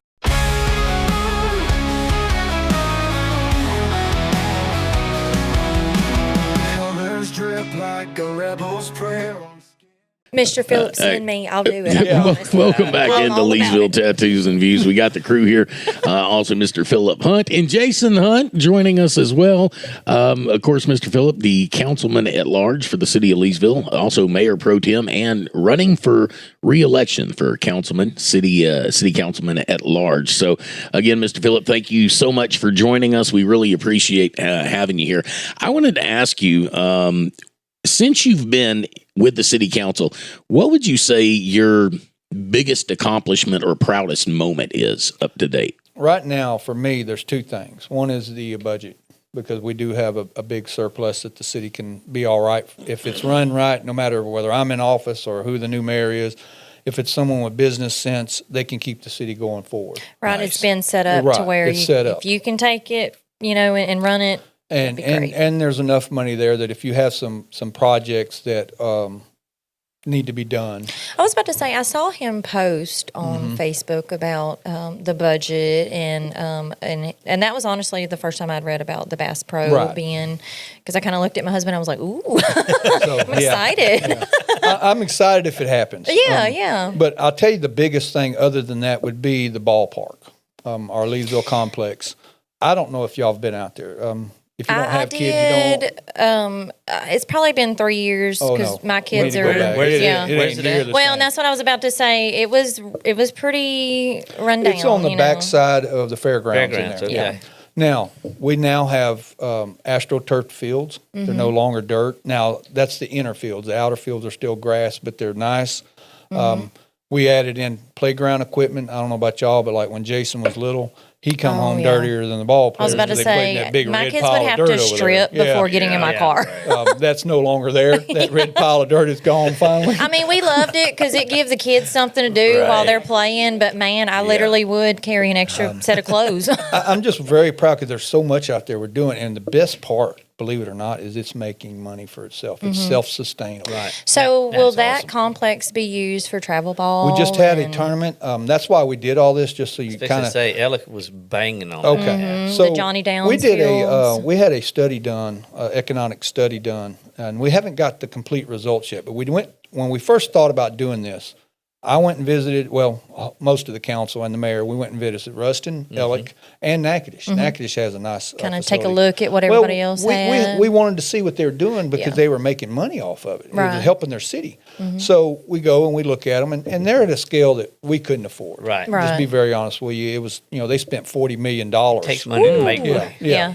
So That sucks. yeah, but we do have money. So Yeah. we were like, okay, what if we downscale it a little bit? Maybe not have the inside pickleball or whatever, Not just try to so get much the of a fields. grand scheme. Right. Yeah. Try to get the tournaments here. So we just had one. 13 teams. 13 teams showed. All 13 of them stayed in hotels here, either in the city of Leesville or New Lano, or even Right. on our entrance road, which is now in the city limits. Every one of them ate at our restaurants. In fact, one of them loves Toops. They said that's the best restaurant they ever went to. And I was about to say, I actually stopped at Lebo's there. That's my store. I'm coming from Highway Oh, 8. yeah, So I always stop at Lebo's every morning. And Miss Marilyn that works in there, she was so excited about that happening. Oh, And I said, well, it's yeah, big. because that's going to be really good for y'all's little store here. Everybody stops and gets something to drink, for heading for the ball So, field. on that ball field, we not only did we astroturf the fields, we revamped it. We put in a covered batting cages out there Oh, now. nice. There's also a splash pad for the kids, the little kids, while their brothers are playing. They can play on the So splash was pad. that the splash pad that was already there? No, that was a swimming pool. Okay. And that was a giant mess. What foundation cracked or something? Yes, ma'am. We fixed it about 4 years ago. We spent over $200,000 fixing the crack. Yeah. The guy that fixed it came out of Dallas, and he did X-rays and all. He said, "Look, I can fix it this time." He said, "How long it's going to last, I don't Can't know." promise you He said, that, "But yeah. I got worse news for you. Probably if it cracks and breaks again, all the plumbing underneath that's hooked up will no longer be hooked. Oh. You would be better off to dig it up and redo it." So, in the same sense, while we're doing all this, we did these fields and we changed out there. We put in a fishing pond that the state is sponsoring that's going to do sponsored fishing stuff. And what I mean by sponsored is they're going to put fish in it. Yeah. They're going to have certain not tournaments, but events out there that the kids, and they're going to give them fishing rods and yeah. and teach them how to fish. Now we're still in the process of getting that water where it can hold fish. 'Cause right Right. now it's washing and it's turning muddy. Yeah. So we're having to plant grass. So and you're get going to have that. someone come in and stock it? The state is. The state is at free. They're not even charging us for it. They're going to do it for free. All I have to say is this makes my heart so happy because, you know, my 3-year-old, like, this is stuff that she will get to enjoy. We're also where that pool was. And they're in. This should be done here pretty quick. Is we're putting in 4 pickleball courts because pickleball is really big right now. It's Right. going to have its own concession and its own restrooms there and lit, so they Nice. can do tournaments because there's pickleball tournaments. Yep. And we put in 8 RV things. Now I'll tell you about this tournament this week. And like I said, there's 13 teams. 5 of those RV things rented the first time. They didn't. And that's just straight money now. Yep. Yeah. So it's making its own money, and that's how we kind of approach everything. Right. If it can't make money, we don't really need to do it unless it's something that we just really need to do. Right. For example, the water tank behind Walmart this next year, whoever the mayor is and council, they're going to have to invest in our They're budget. going to take on that project. Yeah, we've already fixed. We are completely replaced the one over by the junior high and stuff in my tenure, and we've already redone the one by the fairgrounds and the one on Industrial Park. The only one really left is the one here by Walmart, and it needs it. It's we did an inspection on it, and it's time. Yeah. So we're going to have to, and that's a $3 million project. I was Easy. literally just about to ask you about how much that $3 million runs. easy, and Wow. that's on the low side, to be honest with you. But the best part is we have the money to do it. So we don't have to go out and take a crazy loan at a crazy interest. Just because you're a city doesn't mean the bank gives you a great loan. Yeah. They don't. They still gonna get their money. Yeah, they're going to get their money. Now, the best part is we do have some senators, and like Chuck Owens, you were talking about Representative Owens, they fight for us for capital outlay and so forth. But even with capital outlay and some of these grants, you have to have matching money sometimes. And fortunately, we have money. There's cities around us, and I'm not going to front any of them out. They can't do anything because they don't have any money in the bank to match it. Right. Yeah. And now the match is anywhere from 5% up to 30%. So if On you're a talking project about that size, $3 million, you're looking at $350,000 to $400,000. They don't have. Yeah. So we don't have to do that. We don't even have to take the loan out. We do have it in there to do it. So we're setting ourselves up for fixing some of this infrastructure, and we have started. We spent close to $9 million on roads in the last couple of years. Well, I feel like this hits such. Fixing that ball field fixes a lot of things because there's a lot I hear in my salon, about for younger people to do. Because in Leesville, there's really not a lot. I mean, a lot of younger kids enjoy the skating rink, but once you kind of get out of that, what do we do now? Yeah, there's no skate park. To Yeah, there's no graduate to. skate park. So I'm excited about that. Well, I'm going to for give you an Leesville. inside scoop that most people probably don't know this because they don't come to council meetings when they really should if you want to be involved. But we have just asked for a survey study to be done.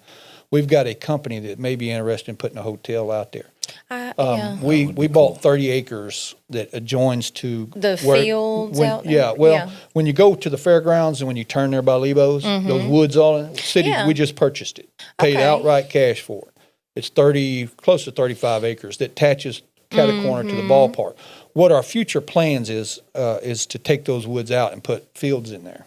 That's that'd be down the nice. road with Yeah. a hotel at the front of it and some more RVs. Because what we found out when we did these studies is these families are spending anywhere from $500 to $1,000 I was a weekend. about to say a weekend. A weekend. Yeah. So think about it. And all what's they do. crazy is you can be. That's their life. Yeah. And when we went and visited these other parks, they're like, okay, so y'all close it down around the wintertime? I said, yeah.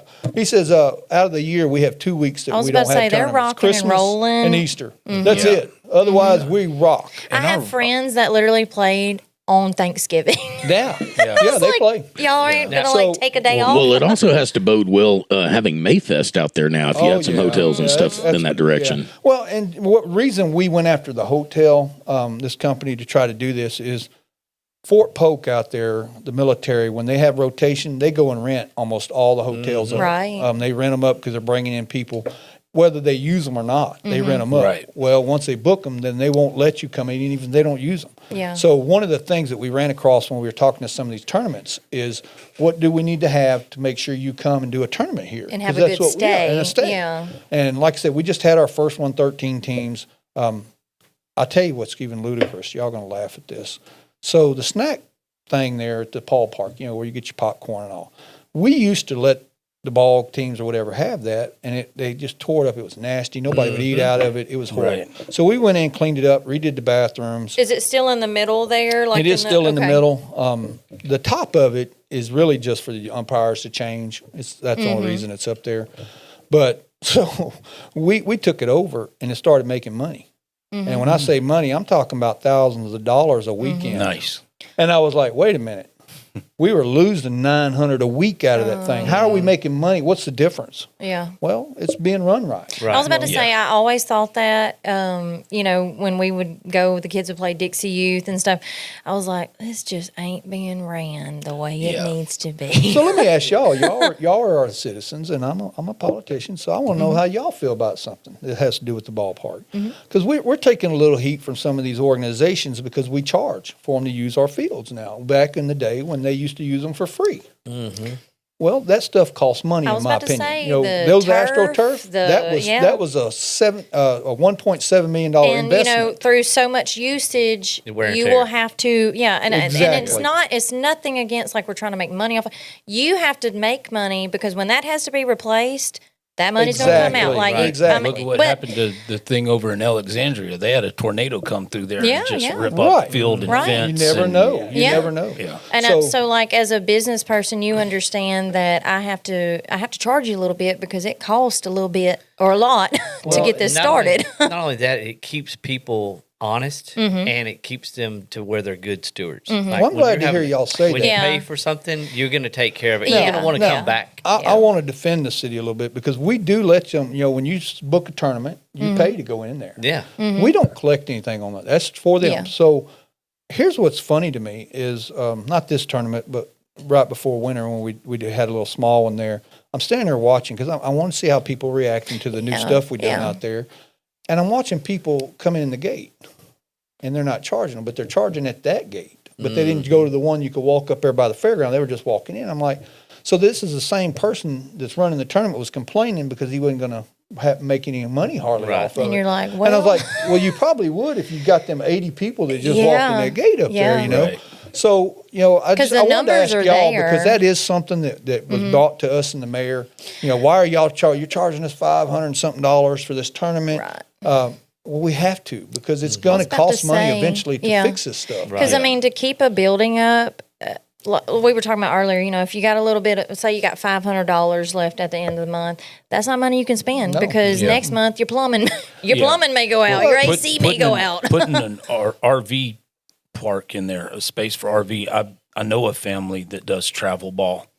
The first year, I think they stayed at hotels, and after that season of travel ball, they bought an RV. Yeah. I was about to Money say, They ahead. stock it with food. If you Yeah. break it down, a 20,000. I mean, if you bought a used, that's camper $20,000 trailer, camper. $20,000. You are spending at least $150 plus a night. That's right. At a hotel. So 100. Yep. 20 of that. Yeah, It pays for itself and that's real why they quick. did that. They Yeah. added it up, and I don't remember what they paid for this RV, and they had to put a few $1,000s into it. Fortunately, the husband's a handyman, jack of all trades. So it just worked out. He was able to get it outfitted, and they basically spend, I don't know, probably 9 months out of the year doing that travel ball. That's their thing. And Yeah. it Yeah. actually That's the thing. saved them money buying the fuel, Yeah. filling Yeah. it full of diesel, and they just pull up at the closest RV. That's Or why they we have can. to charge. Plus, we're also charging so that we can expand it. We I was want it about to to get say, bigger. because, putting in an RV spot, you've got to put down sewer, electrical, gravel, That's right. like each one of those. I just feel like charging is the best way to keep it a nice place Now- to stay. Who's going to be like maintaining it and running it? Is that The city does. The so city. are y'all worried about trying to find competent employees? Oh, that's all the time. That's in everything. Because I hate to tell We're y'all. business owners, that's you what know Every that. business. I was just saying, And do I- y'all find them in your Yeah, business? I was 'Cause- like, Josh. Well, you ought to see some of the people that apply for oh, my brother, business. trust me. Exactly. And that's my point is like, are y'all concerned? Like if you scale this up too fast or you scale it up to a really competitive level, you're really going to have to sit back and think about who you're going to be able to bring Well, in as far as like workers. Right now, our head of all of our departments for maintenance and all that is doing it, and he's a big travel ball guy to start with, so that helps. Right. But we do realize eventually we're going to have to have a park and recreational manager Right. that does nothing but that out there.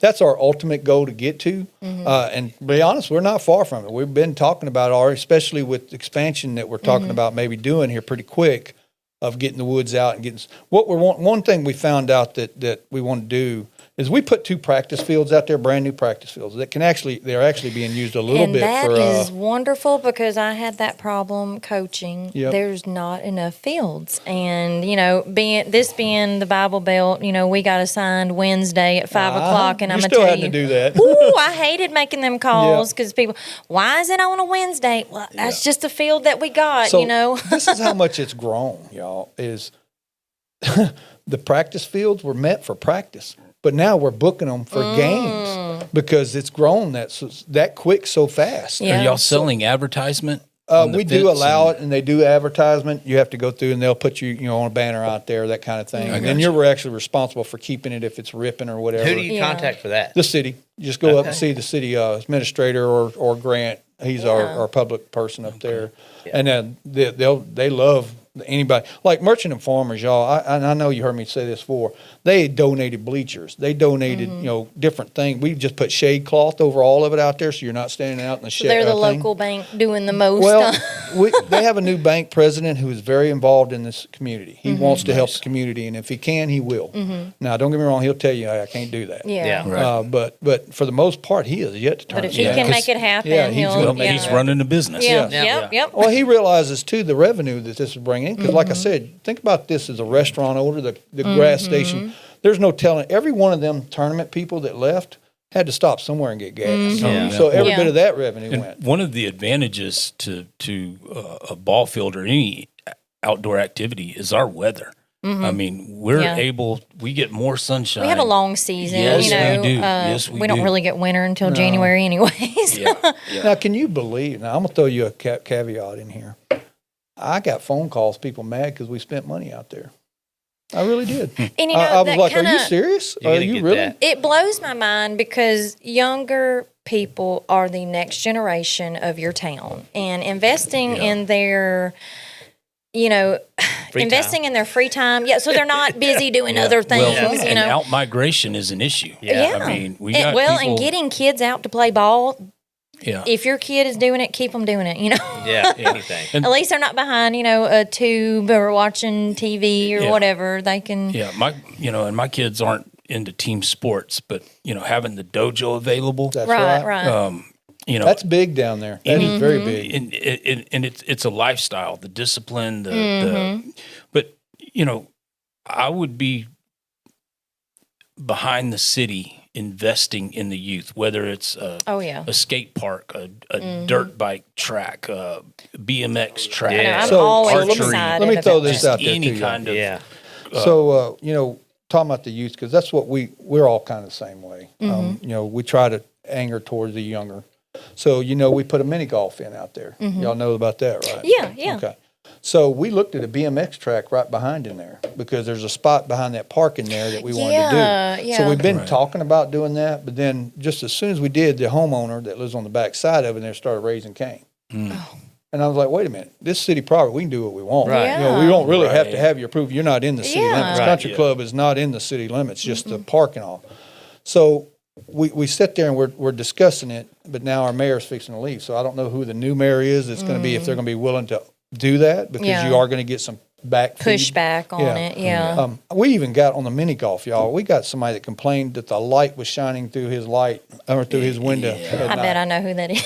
well, I was like, oh, really? Close your curtain. Then. yeah, Yeah. Come on. somebody's you can always fix going to that. Yeah. Somebody's going to grab Somebody's that. They always sell gonna complain blackout about something. curtains. But we've done that. We've done the event center. We have the youth program that was going there. Mr. Billy was doing that. And that was a great program, by the way.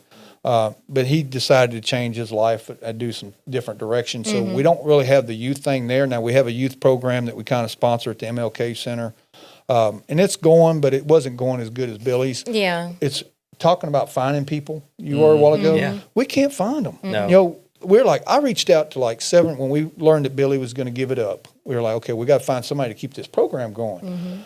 Reached out to, most of the time you find ex-teachers, because they love kids most of them. Right.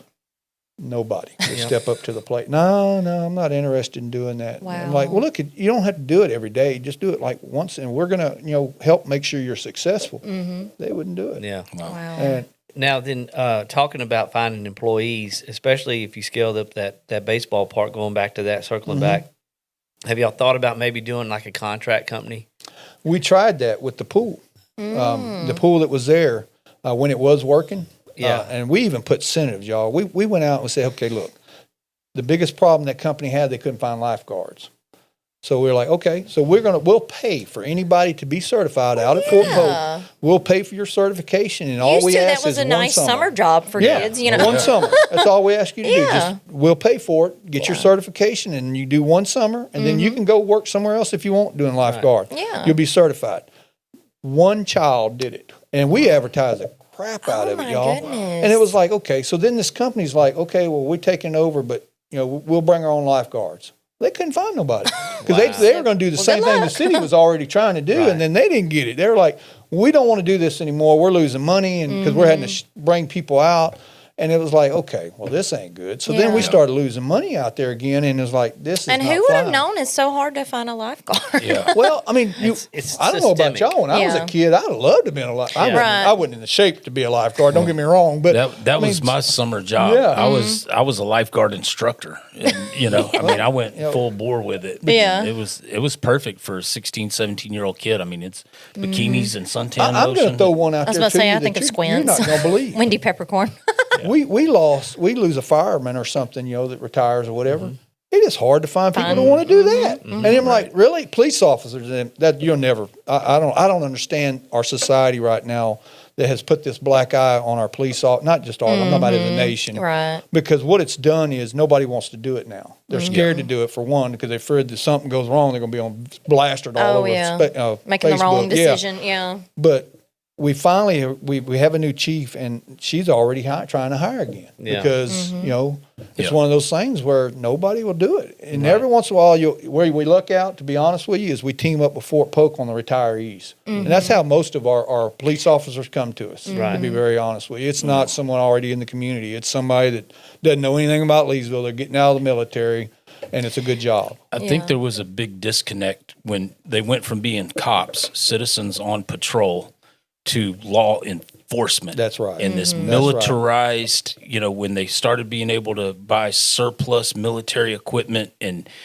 next thing you know, you've got your local We don't law have Andy enforcement. Griffin anymore. They're decked out in an MRAP, and they look like they're going into Fallujah. That's what I was fixing to say. You're right. They want to look like they're on their way to Afghanistan to fight.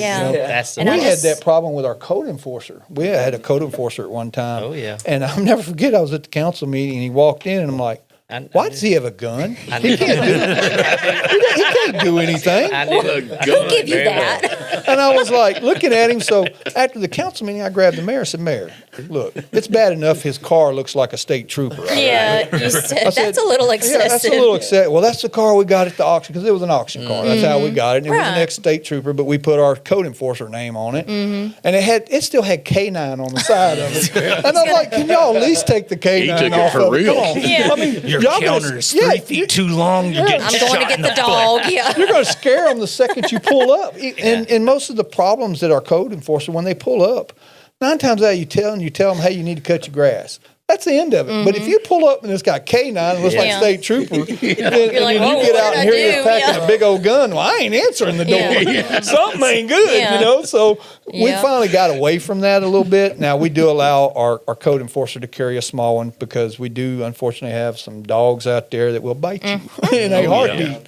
And we've had some incidents where they have had to shoot tickled some. The other day, my husband gets a message from FedEx, and it was a guy. He's like, "Hey, can you put your dogs?" Well, you can't blame them because some of like- these dogs are talking about little babies. And what's either. funny is I have a big silver lab, and she's just a big baby. But now my little Chiweenie, she is gonna act like she's got you. You know what's funny is the little ones is the one you better worry about. And honestly, she's the only one I ever get a complaint on. That little ankle biter. Yeah. I'm like, yep. You talking about feral dogs, man. Sometimes in Leesville, you got to worry about the feral humans. Yeah, that too. You're right.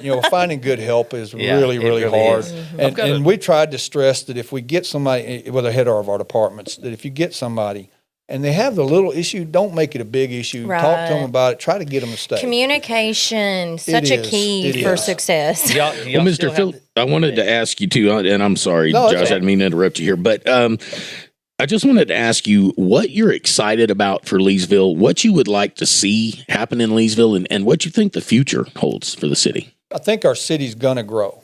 Okay, now, with that being said, it's not probably going to grow at the pace that people want. Okay, right now we live in a society, I want it now. I want it now. Oh, yeah. It's going to grow because we're going to keep forcing the issue. If I'm on there and some other council, and I don't know about the mayors, but we're going to keep doing that. I'm excited about the relationship that we have with Ft.polk and our airport out there. There's some negotiations going on now. If y'all don't know, we're expanding the airport out there. We're fixing to be able to take in small turbojets. Really? Which also opens the door that if a private charter company wants to come here and do one once a week out of there, we have everything. We sell gas, the fuel, everything. You have it set up for them. It's set there. Yeah. So you mean I don't have to keep my Gulfstream in Houston anymore? No, man. Every council person, we make so much. We all got Nice to golden know. nuggets out there. You and Elon. Yeah. Any chance you could move the drag racing from 3rd Street to the airport? Let me tell you. Yeah, so Let me tell you about that because I'm a drag racer. If y'all don't know that, Yeah, I was about to a race say. I am too. I have a race car.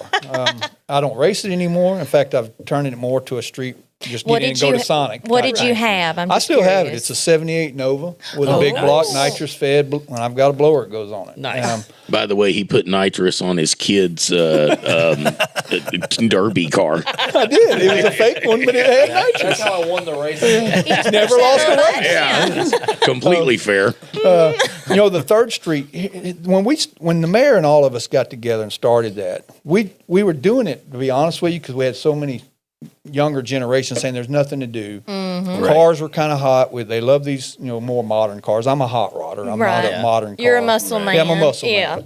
The older cars.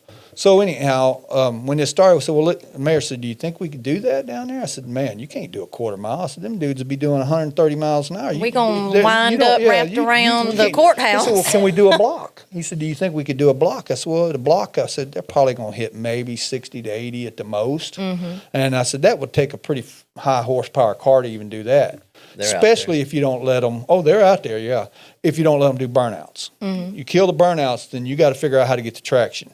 Yeah. Now, the key to that is these cars, if y'all been to it, they learned these all-wheel drives, they don't have to have burnouts. Yeah, They're just launched. They're grab and go. So, but when we started that, it was really just to see. You know? So the first race that we had out there, I think there was like maybe 12 cars, maybe. Yeah. And there might have been 50 or 60 spectators. Okay. Well, That then they grew. wanted to do it again. So the next time they actually advertised it a little bit, we ended up having like 24 or something cars. Well, hey, when you ain't got to go to Evadale to watch a good race. And that's what I tell them. Now, this last one, did any of y'all get to go to the last one? No, I didn't get to go. So we had over 36 cars, and I would say probably half of that pack wasn't even from Vernon Parish. Wow. So the word's already So getting people out are there. coming in. They're yeah. coming from Beaumont. We had some come from Lafayette. In fact, the guy that has the mud track over on the other side of Sabine over there, he's got a truck that's really fast. I mean, Really? really fast, scary fast. It is. I You was said it's like, scary for well, me. I know what my race car runs, and I know what his did in the 60. That truck is in the 8s. Right. It's in the 8s. So anyhow, we had 36 cars. But what really, they was doing an interview with me during it, and they said, well, how do you feel about it? I said, well, turn around and pan, and you'll see how I feel about it. There was probably 500, 600 people out there. Right. That's more than any event they do down there other than the parades Yeah, on 3rd yeah. Street. Right. So- now, I think here's what he's going to allude to, and I think I have a concern about is Okay. that with these cars and trucks, you're talking about high horsepower stuff.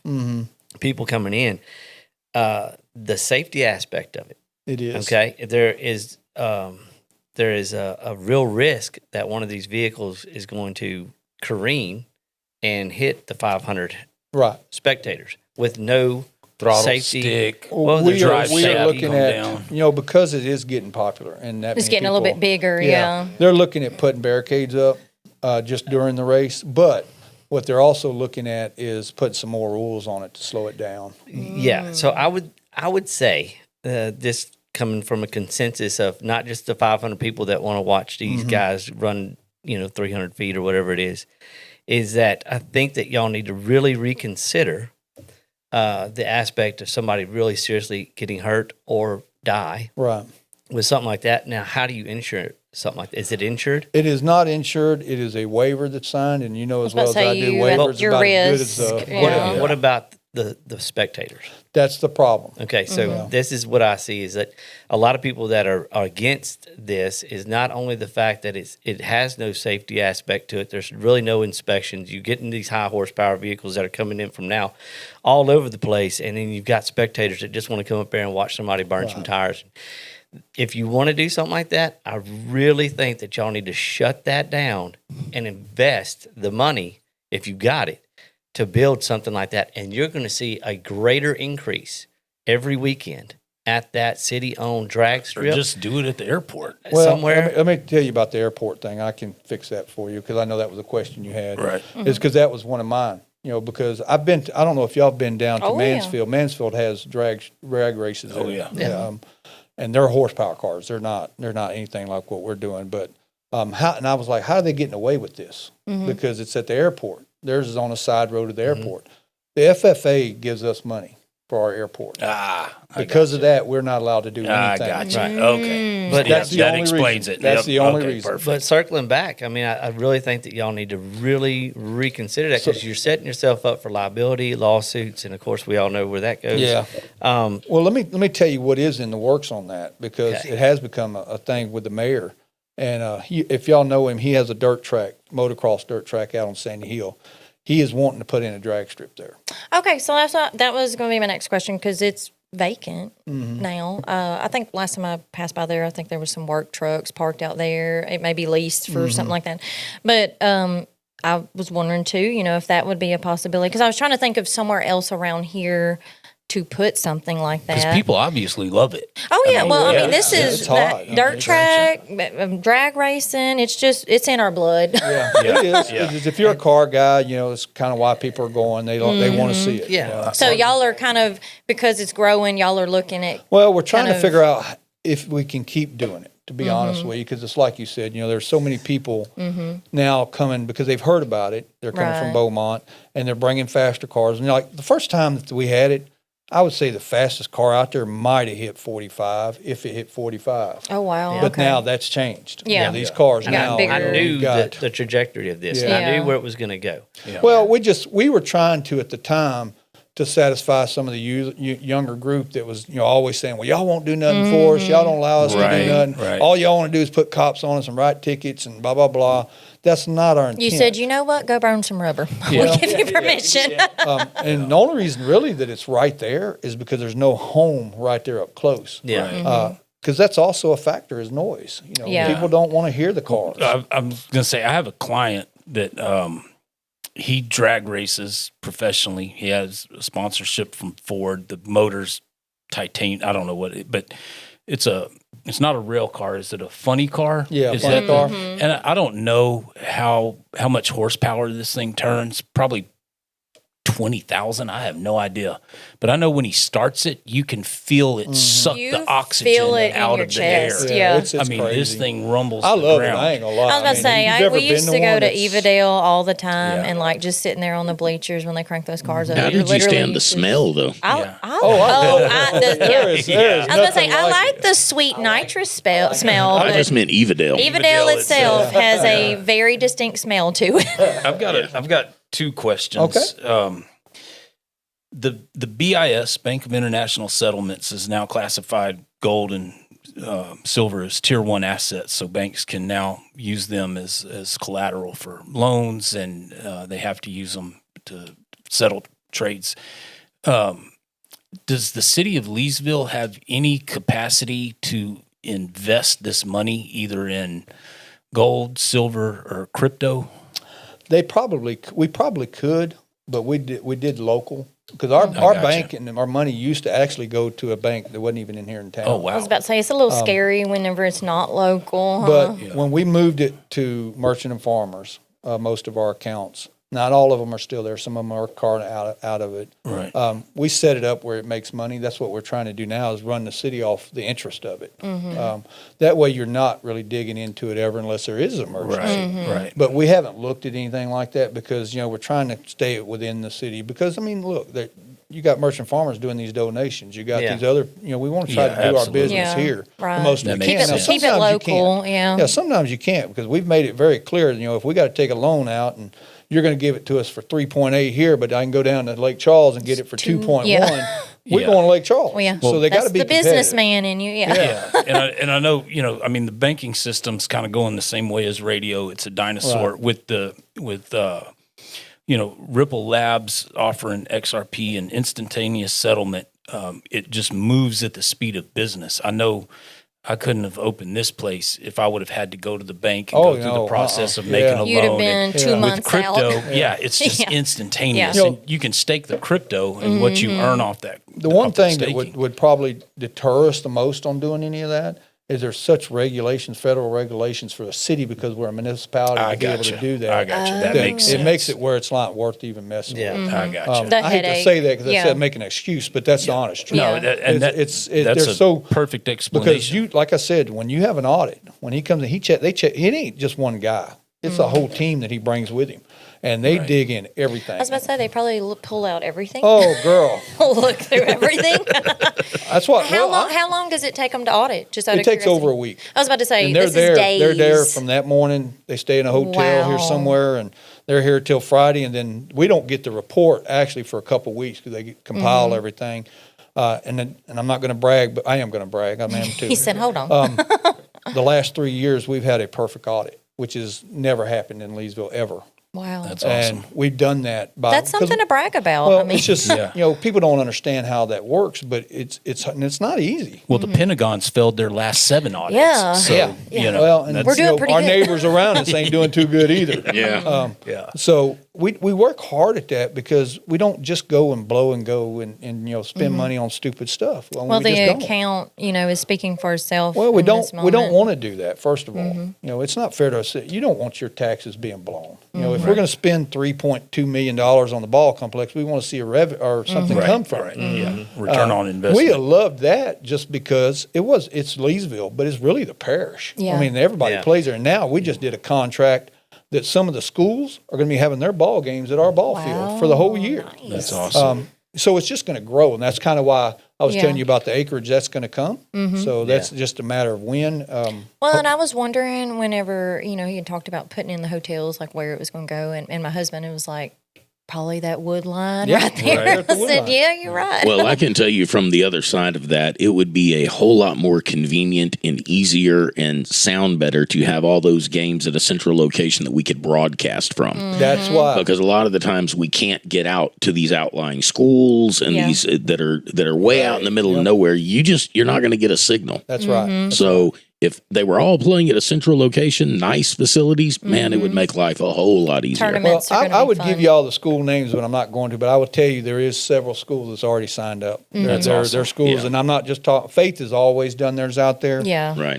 But these are the school Vernon Parish School Board Nice. schools that are going to good. do their things out there. Softball and baseball, actually. Yeah. It solves a lot of problems. Well, it's just it's good for the city.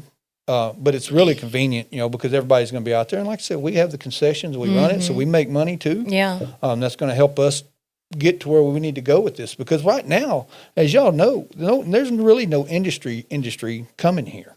So we've got to find ways to make our city grow. And I've always asked that question. I think when Mr. Truck was here, what else is on the table for us? Yeah. Because I feel Yeah, like I think we've that's got, why Leesville should lean hard on mom and pop, small Well, I mean, to be businesses. honest, That's the backbone of any community. Leesville has had a lot of that, and it's I like mom and pop businesses Yeah. myself, I hate that some of them closed because I don't know about y'all, but like the mom and pop Imperial Hardware that used to be on top. that was I awesome. love that place. It's such a personal relationship Oh, with yeah. those type of businesses. Absolutely. You would go in there. I had a water well at one time, and I'd go in there, and I'm not going to say his name, but I'd go in there and he knew exactly what I was Exactly. talking about. You go down here and I love Walmart, don't get me wrong. I love Lowe's and all that. You're gonna make 4 And they'll look at trips. you like, it's on aisle 3, I think.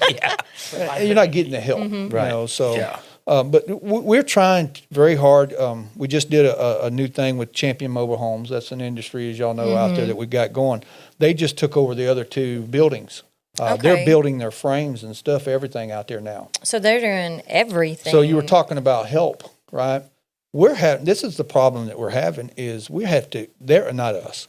Champion is actually using the workforce prisoners because they Right. can't get employees. Right. Right. And the problem there's nothing wrong with them doing that, but are they getting quality workers? Yeah. What are you really getting with that out there? Now, granted, I'm sure some of them have skill. Don't get me wrong. Yeah. But Well, they throw money out there on the road with signs trying to get people to come in and apply.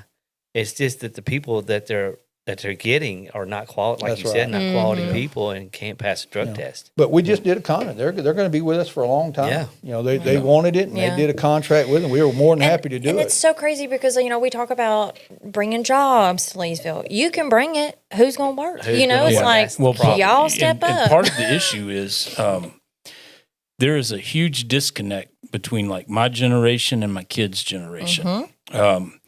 The millennials, well, not even the millennials, but like these younger generations are into instant gratification. That's right. They do not want to vote and wait 3 years for the results to see the results of this vote. They don't want to start at the bottom of a company Yeah. and spend 20 years working up. I had a friend that did business for college, came back and expected to be a loan officer. Right. And I was Oh, like, yeah. yeah, Right. you gonna Yeah. work Wake the up. teller. Yeah. There's a kid, 14 years old, and got into this online business. Basically, he was just a middleman. People would order stuff, he would supply. Anyway, his parents thought he was selling drugs because he was making roughly about $35,000 to $60,000 a month. Wow. How are you going to tell that 15, 16-year-old kid that is now sitting on, $300,000-$400,000 when he's turning 17, 18? You have to go to college. Yeah. Yeah. You have to start at the bottom. There's some economists I follow, and to be poverty level in this economy right now is $134,000 a year. That's crazy. Right? So minimum wage in 1970, for you to have the same purchasing power in 1970's minimum wage, you have to make $66 an hour today. Wow. Yeah. So the inflation that has been the Federal Reserve printing money through the fractional reserve banking system has eroded the purchasing power of the dollar Right. that much. So how can you tell a 17-year-old kid, an 18-year-old kid, you can start out, but you're going to start out behind the 8 ball. Yeah. So let me ask y'all something, because y'all are business people here in town. Your first job you ever had, how much money did you make per hour? I know what I made. 75. I made 28 cents a bell, but I was 12 years old. That don't count. That's grandpa making you get out and do it. Your first real job. Yeah, my first paycheck job, I got a driver's license at 14. I had a hardship license. I could drive to and from school and to and from work. So I went to work at AFES and I worked at Burger King. I made $3.25 an hour. Yep. What about you? I actually worked at Tidbits and Tackle. Oh, really? Yep. I think it was 6 something an hour. Oh, wow. Was it? So my Yeah. first job was with legitimate job. When I say legitimate, I mean, besides my parents, and I worked for them like you. I worked in the convenience store for them for years. But my first job was with Walmart, and my first job was $3.25 an hour. And I tell people this all the time. I get very upset at people when they tell these kids in this young group, you have to go to college. Yeah. No, you don't. It's not for everybody. No, you don't. It's not. Because what you got to understand is You go to college, there's debt that comes with that automatically. Oh, yeah. You're going to Unless work your unless you got first some 10 rich, years unless you got to some pay rich it off. parents that's got money put back, you're going to take a loan out, and it's going to take you 25 to 30 years. So to you're pay it off. already starting out on the wrong foot. So make sure it's the right business or right reason you're going. Now, granted, if you're wanting to go into a science field or something, I get it. Right. But what drives me crazy is you hear these kids and they go to college for 4 years and they come back with just a bachelor's degree in general stuff. Yeah. And you go, okay, where are you starting out? How much you starting out? Well, I'm starting out at 22 an hour. Well, if you'd have done that for you, you'd probably be at 30 an hour right now, and you don't have the debt behind you. But the reason I say that is myself, when I started out at Walmart, and this is no lie, my first job at Walmart literally was packing 50-pound bags of dog food. I was a big boy still. Back in those days, this is how old I am. I shouldn't even tell you all this. Walmart, we used to have to wear a tie. It didn't matter. If you were a male, you wore a tie, and you had to wear the vest. And there was a manager there by the name of Larry Smith that hired me because my dad called him and said, hey, I want Phillip to realize there's a difference in working for mom and dad versus the real life. So I go to work for him. And I'll never forget this, and this taught me one of the biggest lessons I ever learned.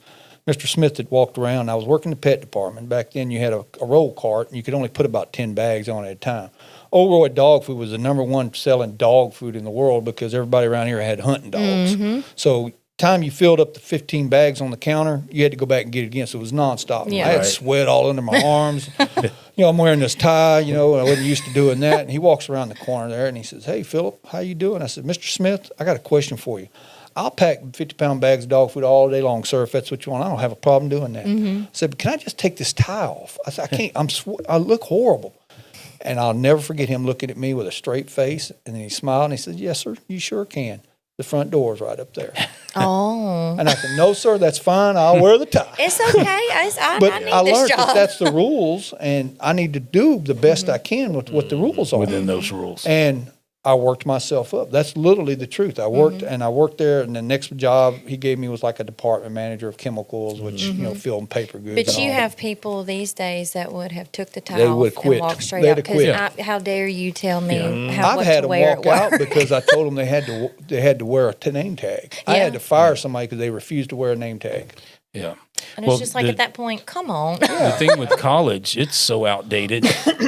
You have kids, young adults going to college right now, earning a degree for a job that is not going to exist in 2 years. That's It's right. AI That's thing. right. AI. We talk about that often because what you Right. do and what I do with our hands, Yeah. it's not replaced Plumbers, yet. but- welders, things like that. But Yeah. there's a You're never going to replace. I don't care what kind of computer person you get. A robot. robot is never going to be able to No. do plumbing. Yeah, but there's a data company that just laid off a All bunch this of its programmers software engineers. because Really? the AI Is self-replicating. writing Right. code for itself, and the computer software engineers No longer didn't need it. understand the code the AI was writing. They're like, this is new. Even a law firm. There's a law firm. Was it in Dallas?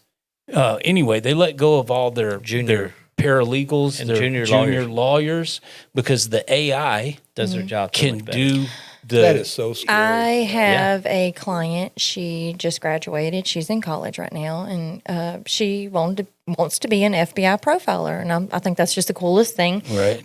But she's last time I did her hair, she was kind of discouraged, and I said, "What's going on? Is it school? Is it?" She said, "Well, to be honest with you, there's only like 2 or 3 top FBI profilers." She said, "But our teacher the other day had informed us, that AI is working on profiling." Oh yeah. She said, "So honestly, by the time I get done with this, what I went to school for might be obsolete." And Oh, I yeah, said, "Oh absolutely. You could be a man, cop. Well, just so you know, I'm not worried about it because all my intelligence is artificial. Well, it's so scary though, because for me, as even a public official, our office, who's going to fix the roads? I mean, who's going to Right. go out there and actually do the work? Right. AI is great and dandy. Don't get me wrong. I don't have nothing against it, and I do know it's part of our future. But you can't replace plumbers. You can't replace electricians. Well- I don't know. I get it, and I get why the teachers are doing it, but why are they not one of my pet peeves is, and I've talked to a lot of the school board members about this, is why did we get away from shop class? Why did we get away from some of these? I'm not saying that you got to push it on them, but you need to give them the option. Right. Well, Because I don't know about y'all, but I knew when I was in junior high, or not junior, 11th grade, I wasn't going to college. I hated school. I hated it. It was not for me.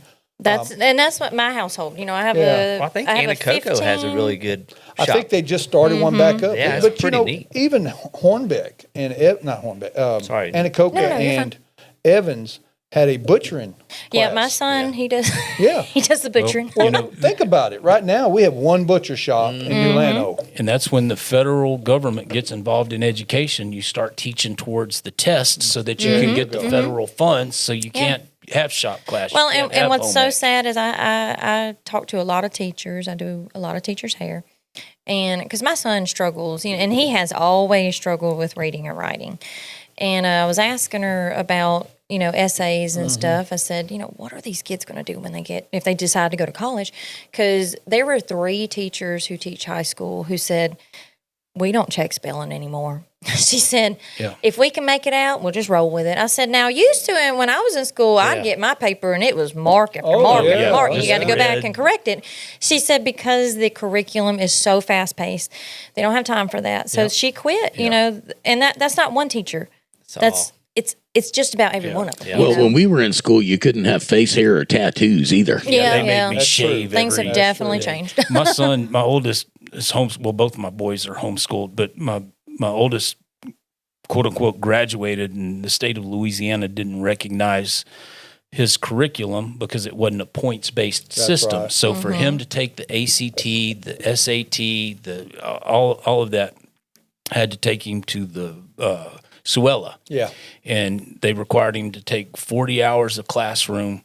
So he had to write an essay and then pre-test. The instructor up there told me, she said, this is the first young person in 5 years that wrote their essay in cursive. Yeah. And then she said he clept out of everything but geometry. But because he wasn't 18, he still had to go through the 40 hours of classroom instruction. So, you know, he did all of that. And he is so put off, disillusioned by opportunity and society. He's like, I'm never going to own a home. Yeah. He's like, I'm never going to be able to get married. That's scary. That is scary. It's almost like there's this huge wall that's just up against This generation. It's like it's designed Well, that way. Almost. well, you know what part of that is, though? Part of that is, I hate to say this because it sounds horrible because I do it too. Our phones have made stuff so accessible now that it scares these kids. It makes them, they can't even talk to you eye to eye. I was telling them I did a little experiment. Like I go in See Market how Basket. she's shaking her hand? That ain't good. So I go in Market Basket because, you know, the phone thing, it just kind of bugs me whenever I go out. And, you know, but I'm a conversationalist person. I will talk about anything with anybody. So I Her hat walk in. says so. Professional yapper. Yep. It don't lie. But I walk in Market Basket and I put my phone up because I'm like, I'm going to talk to anybody. You'll be social. You know, yeah, I'm going to be social. I walked through that whole store. Nobody. And nobody, everybody's, you know, and I get it. Like a lot of people do list on their phone. So, you know, I'll give them that. But I get up to the checkout, you know, this is a time where, you know, we could really start a conversation. Right. I just pulled my phone back out because like nobody is even looking crazy. around. And I'm like, but you go into restaurants, it's the same way. Yeah, people You sit know, down there's a eating together and huge they're on their phone. disconnect in the family unit That's these our thing. days. We have to leave our phones in the truck. So- Going to a so- restaurant, that's what we do. So y'all as business owners, how are y'all working around this younger youth? Because when they come in you need to hire somebody. How do you find somebody? Because one, it drives me crazy. All right, I know I'm old. All right, I get it. But Service industry is dead. Yeah. I just tell them, get off my lawn. Yeah. you don't the only one. They are going to have to be paid an exorbitant amount of money for far less work than was previously expected. I was about to say, so scary. I see a lot of, and this is just my business. I've had a lot of older people come in. I put out an ad for about 6 months, didn't have a bite. You know, it's just, I see a lot of older people that will come in, bring me a resume. Younger people they just. But Don't lie, Mary. You didn't want me cutting anyone's hair. I'm sorry, but back to what you were saying about face to face. Honestly, it gives younger people anxiety because texting is easier. They don't want to be on the phone. 40% of new hires, according to Fortune 500 companies, 40% of new hires bring their parent in for the interview. That's crazy. See, now, what would you? I don't know about y'all, but when I was a store manager, you walked in with your mom to hire. I don't ain't want hiring you because she gonna be coming to What, work is she gonna with be there? you. Yeah. She gonna be there, and she gonna tell me what I can and can't tell you to then do. most of the parents are actually doing their job task for See, them. that's their reports. just, and that's where I'm worried. Even in the city of Leesville, That's what I'm saying. How do like, we how do move you find the forward? people, I mean, right? they're not there. They're not there. So infrastructure wise, and just circling back to bring in people and bring in companies and bring in new business. What are we going to do about our infrastructure? Because the city water and sewer is horrendous. I know, horrible. And I know nobody likes to talk about it, but it is a I'll talk about it. It don't bother me. festering. Well, I guess the good thing for me is I'm not drinking it or using it. It's not that it's washing poor hair. quality because I talked to our the water table is so. I mean, on a warm summer day, our streets leak. Okay, and I will say the water does affect our hair. It does. Yeah. So I will say I've taken a few classes on why our blondes are not staying blonde. I can answer that. So for you. You ain't gonna like it, but there's a lot in there. We had it tested. We had someone come up and I talked to the person with the state that comes into Fat Boys and Skinnies, and they do the testing. And I asked them, I said, "Is it good?" And they're like, "Yeah, it's good. It meets all the requirements. levels, You'll actually have really decent water." But the question I'm asking him is the infrastructure. The infrastructure. So, like I said, we replaced a couple of the meters. We started that a long time ago, replacing them. Now they're very expensive. They're $3,000 a piece. Wow. oh Yeah, wow, they're high. Yeah, but they're having a worth meter it. reader. Right? Yeah. Well, and that's what it's going to. Right. So then you're eliminating the job. Right. Right. So I kind of have mixed feelings about it. because 'cause I don't electric like is eliminate. done gone to that. But- You have a lot of pencil whippers out there that don't want to go read all the meters and just going to pencil whip it Right. and just be like, hey, So- well, it was this much last month. So one thing we just had to do on the infrastructure, the state of Louisiana required because of our water and Leesville ain't the only city that's got old systems. Our lead test.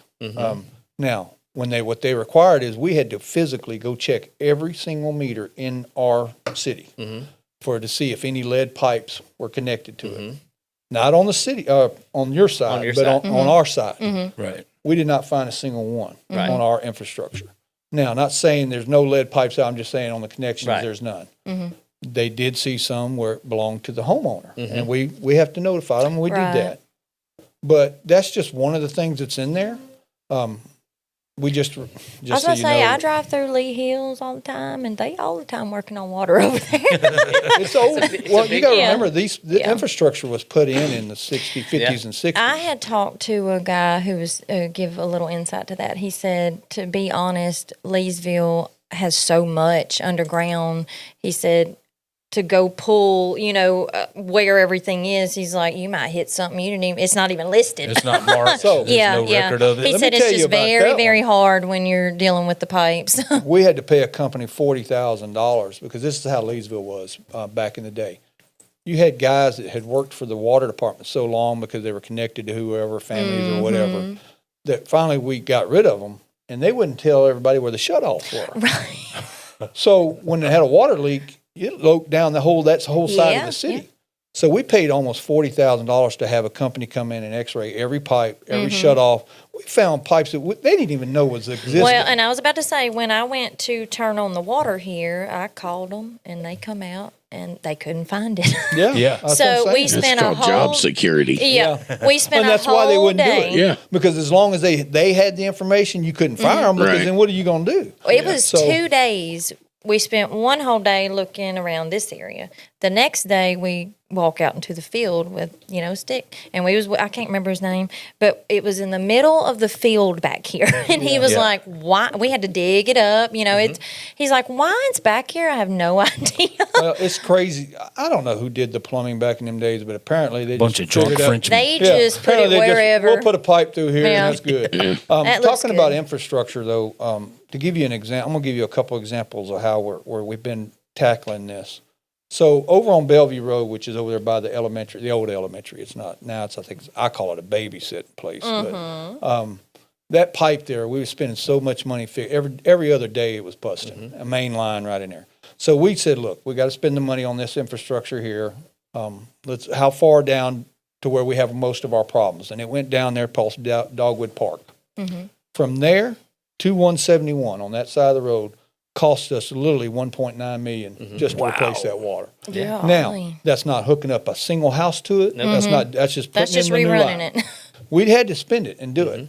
But just think if you put that on the broad scale of the whole city, what it would cost. So it's not really feasible. So what we're trying to do now is, okay, we're doing sections at a time, zones, Yeah. because there is Well, some you of them that are bankrupt older than yourself others. if you did it all at one time. But what throws that for a loop is, I'll give you an example. The state comes in, the EPA, and says, hey, your sewer line, solar light, you have X-ray lights on them that's supposed to sterilize your stuff when it comes out of the pipe. Well, some of the bulbs apparently were bad. So we'll order bulbs. Don't make it anymore. That's how old the system is. So now we just spent $375,000 just for lights, because it's literally, they look like those things right there. I mean, it's Wow. nothing. UV light. It's Yeah. UV lights. So it's like, okay, well, there went that little project, because otherwise we go in the budget and we start messing with the budget again. And like I said, I've told y'all, we've done very well trying not to do that. Right. And still do fixed stuff. Like y'all see the roads, the infrastructure on the roads. We could go, somebody said, well, why are y'all just overlaying? Well, first of all, we're overlaying because if you were to truly grind it up and pull it up down to the very bottom of the dirt, you wouldn't be seeing but one road fixed in this town. Yeah. That's the honest truth. Yeah. But like the tanks, we're hitting the stuff that's the most priority first. Right. Like I said, whoever the mayor and council is, whether it's me or whoever, they're going to have to do the one behind Walmart. It's not a choice because it won't be long before it does become an issue that's not So over fixable. time, all just of time. It's killed Leesville's it. infrastructure would be But it's redone. Guys, I hate to butt in here, but we've already gone over 2 hours, and time flies when you're having fun. So I'm going to say we need to go ahead and wrap this one up, and we'll do final thoughts going around the table. I guess, Josh, we'll start with you. Okay, yeah, man, just appreciate you coming on. Had a lot of questions. A lot of them have been answered except for the drag racing. I'd like for you to really reconsider that. I think that that needs to be put up to a real serious question. Yeah. The liability aspect. Yeah, the reconsider liability that. part of it. Yeah. It's just I like the idea of it, but man, just back up and punt. I think that needs to be really looked at. Another thing is I didn't know a lot of questions that I had were answered, and I appreciate you being very honest with the people. Yeah. And I'm glad to have somebody that's here. It seems like you're genuine. You're very concerned about the people of Leesville, the infrastructure, the trying to get some answers. And if I have some questions, I know who to go talk Yes, to. sir. And I think that's lacking for a lot of people. Is like that's why you get so many people that spew stuff on Facebook, because they don't have an outlet. They don't have information they can go find or somebody they can talk to. PR person, have to grind on them, man. You have to get into telling people exactly what you're doing, because if you're accountable to the people, they'll have your back. If you're unaccountable and people have a lot of questions, nothing's getting answered. There's been some things in the past that have been questionable. You can quell all that by putting it out there, Right. And good or bad. Yeah. Good or bad. You're absolutely right. One thing I'll tell you is that, People are losing faith in government. they losing faith. Extremely fast. I blame Fast that. I pace. blame that because one, like I told you before, and I'm not here to. Well, it starts to at the make- top Yeah. with our president all on the down. way down. But locally, we have to do better at getting the information out Yes. there. Otherwise, we're going to just going to keep doing what they're doing now. And it's like you said, it is an outlet for people. The one thing I would say though is, internet has made it so easy for them just to be on there. I call them couch potatoes because they just get on there to find Keyboard something. warriors. Keyboard warriors. Yep, You know, yep. and a lot of that. It took me a long time, to be honest with you, to not take it personal. Yeah. Because they take it to a personal level. Right. And what has happened, just so you know, is because so many local people that we're friends with, people I know, they would get on there and make comments. And you're like, wait a minute, you have my phone number. Why aren't you calling me and asking me personally? Right. Yeah. Instead, they get on there and do it. So what that's done is it's made a bunch of the council and the mayor pull back a little bit, like, don't put it on there. They're just going to get the naysayers. Yeah. That's what they do. And I don't think that's the right answer, to be honest with you. I think you still got to put the information out there. What about maybe doing a live stream of the city council meetings? The state passed a law on that, and we just barely fell under that where we're not required to. I don't have a problem with it personally. I think it would be very good. That would be nice, you know, to get the community involved if you can't make it. Right. Hey, here's the memo. Here's what went down. Right. Yeah. But see, now here I'll be the devil's advocate on that too, though. That's when you get the people who just want to get up there and say something and get ugly just because I'm on the internet and I want to show him who I am and I want people to know that I ain't putting up with nothing. Yeah. That's not going to fix anything. We talk about that all the time. You've got supporters and then you've got people that just, the communication is terrible. I know you're angry about something, but you're coming at it from such But I think if you had the PR and you had everything out there and you had that built, there would be a lot less of that. I appreciate that. Well, I feel like you're definitely going to have more support than the little naysayers. Because, I mean, I didn't really know who to go to for a lot of my issues, and I lashed out, at a certain people that didn't help me in my situation. Right. Yeah. And they could have, and it was just, I was hitting a brick wall. Right, right. And I think you're right. I think you're nailing it, though. I think if we put it on there, and whoever the mayor, and if I don't get elected, that's fine. I leave that in God's hands. But if I am, then that's something I'm going to talk to him about. Yeah. Because I have no problem being on there, to be honest with you. It don't bother me. You're going to stop so much of this riffraff online and back and forth, and people not trusting if it's out there, you can't twist the words on video. Well, what's coming here for our nation is the truth of light. Light is going to shine on the truth, whether it's bad or it's good. Right. That's right. And if we address that now, we stop that in Leesville and work at a local level on that, and we're all friends and we're all going to be able to come together and really get behind whatever it is. We have an outlet for that. I think it's a good idea because I can remember here in Leesville, the city council meeting used to be on channel, I want to say 3 or 7 or something. And it was live. I remember that. You remember that? I remember that as a kid. Now, I was a kid then. C-SPAN. I remember that until he said that. They would put it on there. Right. So, I mean, like I said, I think it's a great idea. If it is the digital age, I mean, Well, it's time. yeah. It's one of those things where I like it just because I get all the time. Well, I didn't know y'all did that, or I didn't know that. Why'd y'all do that? When did y'all vote on that? Well, that would kill that because right now we are doing what the law requires, which is it has to be posted within 48 hours out on the building, or has to be on our newspaper, which unfortunately we don't have a newspaper. It only comes out once a week or every 2 weeks. I can't even remember. So that don't help nothing. And your website sucks. Yep, they don't do anything on it. Well, and I'll tell you why that is. Now, it's probably somebody's going to get mad at me saying this, but I'm just going to say it. We would post stuff on there, and you got certain people in this town that I don't care if you put it in gold brick. They are going to hate it, and they're going to say something about it. Well, by the law, if we allow that comment on there, we cannot stop any other comments.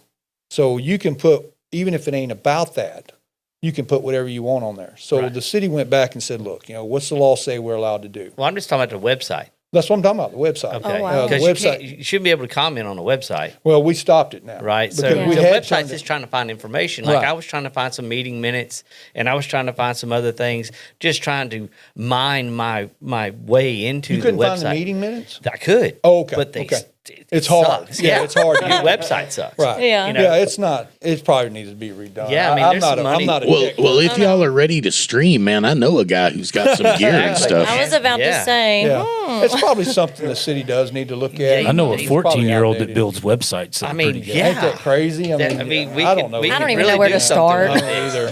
We Well, could do Mary, something with that. do you Go have ahead, some Mary. final thoughts?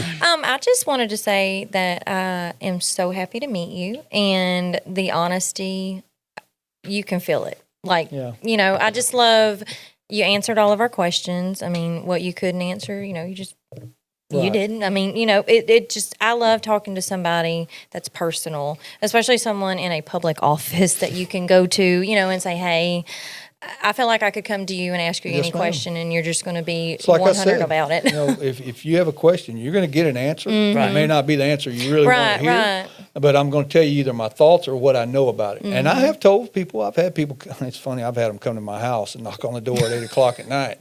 But I tell them, I say, look, you know, I don't know. I'll find out for you and get you an answer, But that's the but I other don't thing, know. you know, being in the city light, like. Well, I asked for it. I'm an elected official. So my wife got upset about it. She's like, can't they come in the daytime? I'm like, they wanted to talk. It must have hit them at the moment, and they wanted to answer. And she said, well, did you give them an answer? I said, no, because I really didn't know. You know, so. People don't think about what all your job entails. Like people talking about your house at night, you know. I mean, that's part of it. It's part of the job. It's part of it. And I'm very accessible. Like I said, you know, I don't hide my phone number. I've never not called somebody. If you find me somebody that says Phillip Hunt wouldn't call you back, I'll call them a liar. Yeah. Now, I don't always answer when you first call because if I'm one of them, I have a house phone still. If that tells you how old.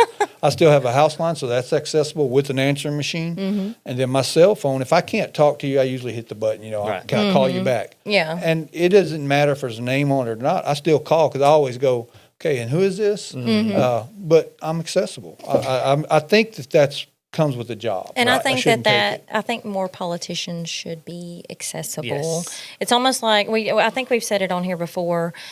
The public feels like sometimes there's a wall in between, you know, and it's like, hey, I really just want to talk to you about this. Sometimes it's just listening. Sometimes it's just let them vent. And I had one the other day. I was out putting a sign up, and a guy stopped me about sidewalks in the town. He wants sidewalks, and I said, look, let me talk to you about it. He said, well, I don't want to talk about it. I just want sidewalks. I said, okay. Said, all right. You had your say. Yeah.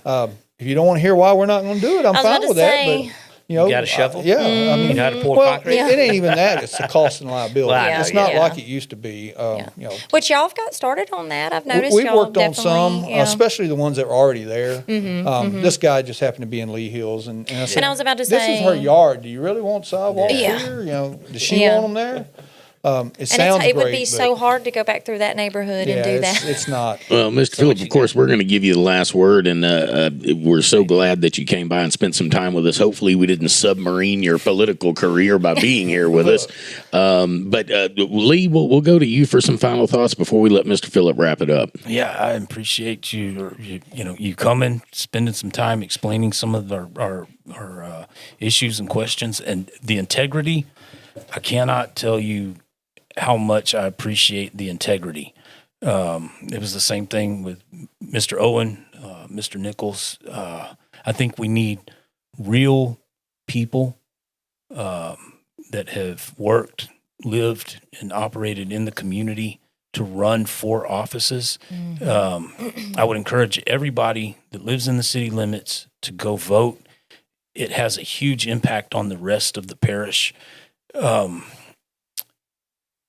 Local, get involved. It's real easy to armchair quarterback, for lack of a better word. The city council meetings are open. You can go, you can sit in, you can listen, and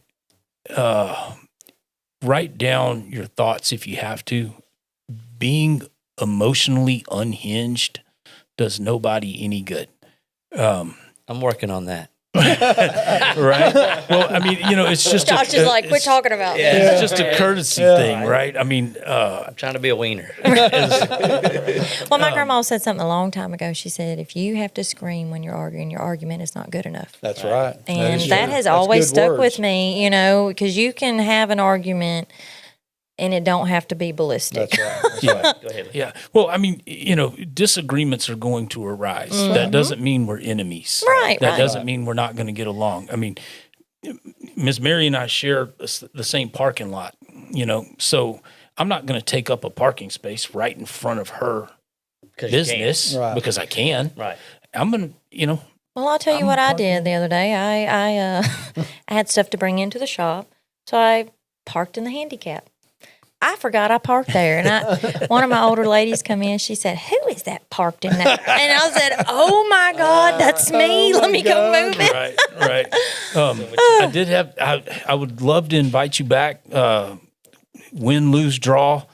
I have so many questions, and it was fascinating to me how many regulations and rules y'all have to fall under before you can make a decision, whether it's federal or state.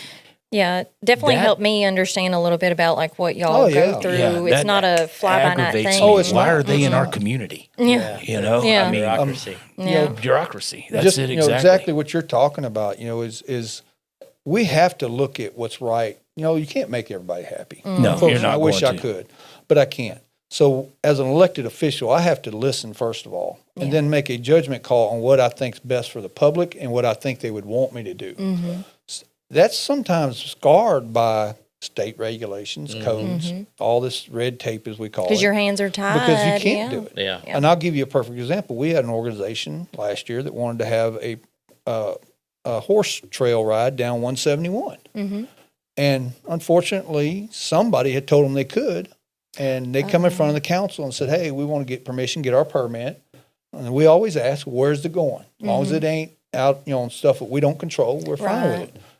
Well, they showed us, said, "Whoa, that's DOTD. That we can't give you that approval. You have to go to TODD. Anything on 171, whether it's in the city limits or not, we don't own it." Right. Now they gave us right away as far as mowing it naturally. Yeah. Right. You know, Take care of it. take care of it, but they won't let us do anything on it. Yeah. So we had to tell them no, and they were not happy about it. You know, Right. naturally they were upset because now they got to reroute their whole trail. And I'm sorry, but that's just how it is. Right. So you're absolutely right. There's so much that, and I didn't know these things until I got in office. To be honest with you, when I got in office, I was like, why ain't they seeing this? I see it. Why ain't they fixing this? Why ain't they doing this? Well, I think the transparency is going to stop a lot of that. I do Right. too. So, what's your final thoughts? Wrap up. 'Cause I know First of all, getting thank y'all antsy. for inviting me. Anytime I can give my I guess my thoughts on it, I'm willing to do that. And like I said, I'm always accessible. I've never not called somebody back, and if I haven't, it's not because I didn't want to. I either lost your number or erased it or something. But I promise you, I answer even the tough questions. I've had some that I just have to tell them, you know, how it is, and it's not easy. That's what I love especially when when you know said somebody. you're nosy. Oh, I am nosy. Look, I love somebody that asks questions. Well, like, I'll give you an example. That's why I was asking y'all about your business here, because I didn't know it. Because one reason I didn't know it is I never seen a grand opening. Right. We haven't had one yet. Yeah. Okay. Well, that answers that why. Because you will see me at the grand openings. And the reason being is, one, I'm nosy. Because I like to know what's going in there. And if somebody says, "Hey, where do I get a tattoo?" I can tell them. yeah. You know, or get a haircut. Yeah.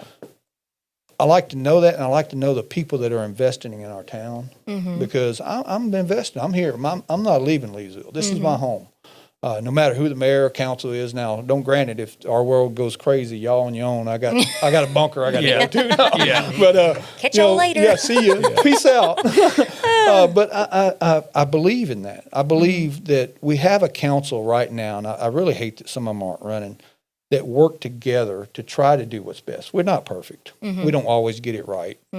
We've had a couple of decisions we made that was really hard that we probably would go back and maybe do something different. But we try to do what's right for the public. I hope going forward, whoever it is, whether it's me and whoever the mayor is, that they have a foresight to try to go forward. Continue that. We can't stay. I don't think we're going to grow because of the way Ft.polk is. Unfortunately, they're here a minute and gone a minute. I don't think you can count on that for your growth. Right. But we can do some things, some tax incentives, and if we can get some of these property people that own the properties on our main roads to do a buy-in as far as get something in there. Yeah. You know, it will help us all, because then people start going, well, you can go down there to such, and they got, you know, a specialty store. Yeah. 3rd Street has done that to a certain extent, but there's just not any traffic there. Right. It's kind of off of the beaten path. It's off a yeah. beaten path unless you really want to go down there for the jitsu or something. You have something specific you're going You're not for. going down there. Yeah. You go down there at 5 o'clock in the evening, you see 2 cars. I mean, it's not. So I don't see growth going there. I think that we have to find a way, and we're losing people here and there that are leaving here, especially our younger ones. How do we get them to stay? Yeah. Yeah. You know, that's what we have to figure out. And industry will bring some of that, don't get me wrong. But it's like you said, is it educated? Is it, the right people? Yeah. Is it people that want to work? The willpower. Right. The willpower to work. Yeah. So, Yeah. A little but motivation just goes a thank long y'all. ways. I enjoyed meeting y'all because I didn't really know any of you. I enjoy it. I enjoy podcasts anyhow. I like to watch them. I was about to not say, myself. I won't be watching. You this. figure I out like we watching love to myself. talk. Yeah. Oh, I'm sorry. I just pulled his mic. But You're done. I've enjoyed it. I need a lot more of that. When I got asked to come, first thing I'm like, okay, is this a setup? Because unfortunately, like Well, you talked there's- about, there's yeah. some people out there right now. They're trying to find ways just to make people look bad. Right. I'm not about that. I was about to don't say, do I that. feel like our podcast is a platform that you can come on, explain yourself, where there's no judgment. We just We want information. Yeah, we just, and the public does, and I love feel it. like I this love has it. been a platform that lets, the public kind of meet who's in office, who's yeah. running, what is our plans. Well, So like- I'm excited. Like you asking about the drag race, and so that gives me another perspective because sometimes you get around the people you normally around all the Right. time, Yeah, right? echo chamber. Right. So I want to hear from other people sometimes what their thoughts on stuff is. What's your ideas? I mean, I'll tell you, because I was considering running for mayor, and I backed out at the last minute. I said, I'm just going to run for 4 more years and decide. Why not? Well, I made a promise to somebody. I'm a man of my word. And when I give you my word, unless you give me a reason not to hold my word, I'm going to hold it, Okay. even if it's at my cost. So I had done that over a year ago with somebody. And I'm not going to go into who because it really doesn't matter. It's, people need to But vote it's not for who the they time, want. yeah. It wasn't my time. And I sat down and prayed about it. And I just said, you know what? I'll wait and I'm going to run in 4 years if I still enjoy doing what I do. And I do. I enjoy this, to be honest with you. I actually enjoy going to the stuff. I hope they make me pro mayor temp, whoever the mayor is, again, the council. Because I do it. When they don't feel it, I go to everything. If I get invited, I go, unless I got a pre-thing. Well, we appreciate you coming here. Yeah. That was awesome. We do. Yeah. Well, I also want to say I think our podcast has something different than most of the others in that we have 3 local business owners that are involved in this podcast. So it definitely gives a different perspective, especially for elected officials like yourself, Mr. Phillip. Right. Thank you. And then, like I said, I'm like you. I just want people to get out and vote. Okay, first of all, I can't stand it when someone doesn't vote at all, and I go And up to them and complain they want about to complain. I'm like, well, why are you complaining? You're not even involved. You're not even voting. You have a voice. And Oh, it doesn't matter. Yes, it does. Well, Yeah, it clearly does. it would have had Yes, you that's cast right. your vote. Yeah, and if you've got something that's bothering you, come up with a couple of solutions. If I have an issue with the parking lot, the building, I can go to Mary and say, hey, look, this is what I have a problem with. What do you think about A, B, C? Yeah, because there's nothing worse than someone complaining but having no... Just for the sake of complaining. Yeah, having no options for what would make it better. You know what I love is when they say, well, y'all need to do, well, I'm the y'all. Yeah, just You me. part of the y'all too. Yeah, that's right. So we're get all involved. in this. We're all in this together. I can't be the only final decision.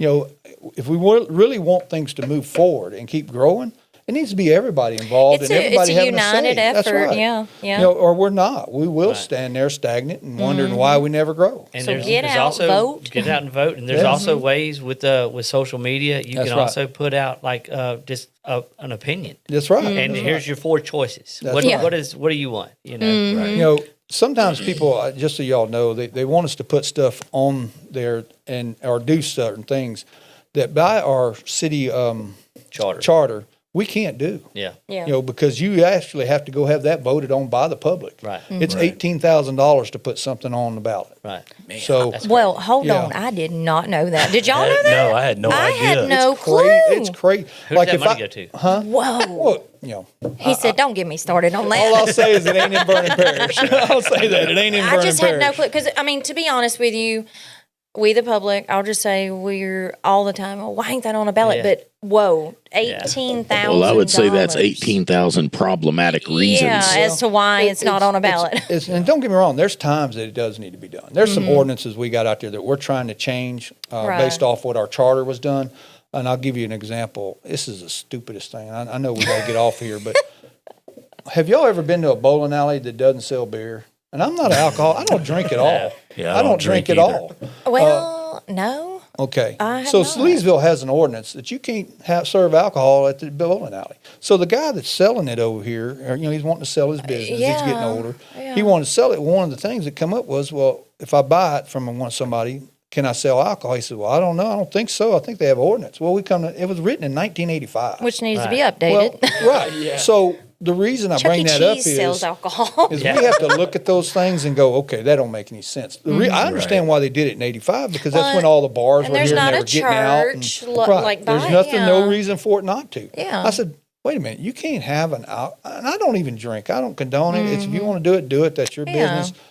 But if I wanted a beer, the bowling alley would definitely be the place I would probably do it while I'm Yeah. sitting there playing. Because I've never been, I've been to several bowling tournaments and I don't bowl, don't get me wrong, but I've been to a couple of them that friends did and they always had beer. And I'm Yeah. like, so It's now, just like a mellow, you got your beer, it's you're not bowling. there getting drunk. You're not getting drunk, but But like I said, some people, you need to update some of the Yeah. things. there's like that. several ordinances like Yeah. that, and we're working on that. Just so y'all Okay. know, but it's not easy changes. It's some of it will have to go in front of. We'll have to pay to Yeah. put it on the thing to be voted on. Yeah. Before we wrap this up, I've got a gift. Oh yeah, as we're wrapping it up, I just wanted to let Phillip know because we were talking about bringing your parents to work. So, Mr. Phil, I'll expect to be seeing you about 5:45 in the morning with Jason. What? Are you crazy? That's not happening. I got news for you. I retired. I'm not getting Tell up at you 5 right in the now. So I our won't be friend doing John that. Johnson at Back to Nature, you got a gift certificate for a smoothie, coffee, or herbs, or whatever Okay. the case may be. I love y'all, but I can't take this. This is against political stuff. Okay. Oh, well, let me gift it okay. to your son. Now, you can give it to him. There you That'll Is it end up in the already paper or already? something. Watch Good it. Lord. Okay. Well, that was not a political gift. No. That was a Yeah. thank I you know, for I spending know. your time All with us. $10 of And it. to be honest, and to be honest with you, it may not be against the rules. I just don't ever change. Yeah. If y'all do Yeah. anything- Gotcha. That's like somebody said, "Well, let me donate to your campaign." No. I do all mine own. If y'all seen the paperwork, don't wanna owe had to nobody fill- nothing. No, well, I don't exactly. I don't want anybody ever to come to me and saying, "Well, I gave you $500. You better run for do what office. I need your say. help." Yeah. No, that's You not mean gonna you're not happen. full of APAC money? No, I keep telling I was you, I about to don't say, have any. we see that at a grander scale. Yeah. I'm not saying that don't happen to people. It just ain't happening to me. Right. I gotcha. Because I gotcha. to be honest with you, it ain't just where I owe somebody. If you ever do run for office, the paperwork on my tier, which is a tier 2, is like this thick. It's like an inch thick. Ooh. It's Keep cut from down doing to it. like that if you don't take a single donation. Wow. So Gotcha. I don't take a donation Yeah. because I don't have to do that because Appreciate that's it, crazy. man. But thank y'all for inviting me. I Yeah, really please enjoyed come it. back. Yeah. Don't be a stranger. Definitely. Absolutely. And with that, we are going to wrap it up for Leesville Tattoos and Views. Again, want to thank Mr. Phillip Hunt and Jason Hunt for being here too, man. Sorry, Appreciate Jason. that. We need more might mics, have- man. Yeah, we'll get some more next time. Remember, the world's in a really crazy place. You never know what people are going through, what kind of challenges they might be facing. So please be kind to everyone you see. The world could use a lot more love. Until next time, make Stay good dangerous. decisions. We'll see ya.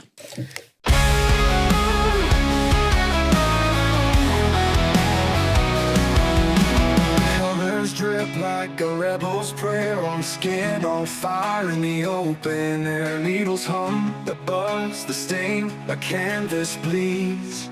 Where the stories sing, where there's best tattoos in the world. They say, ink your soul, let it stay. Lines that dance, shades that play. Leesville tattoo where legends lay.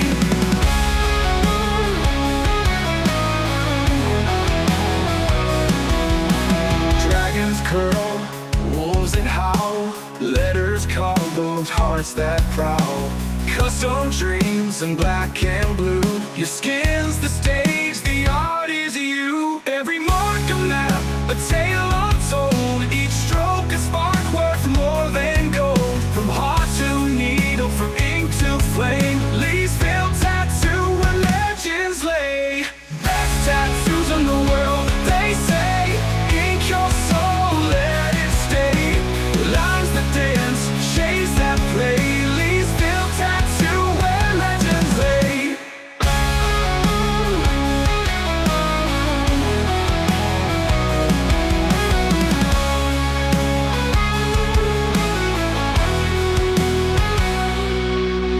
Dragons curl, wolves that howl. Letters carve carved, hearts that proud. Letters carved, hearts that proud. Letters carved.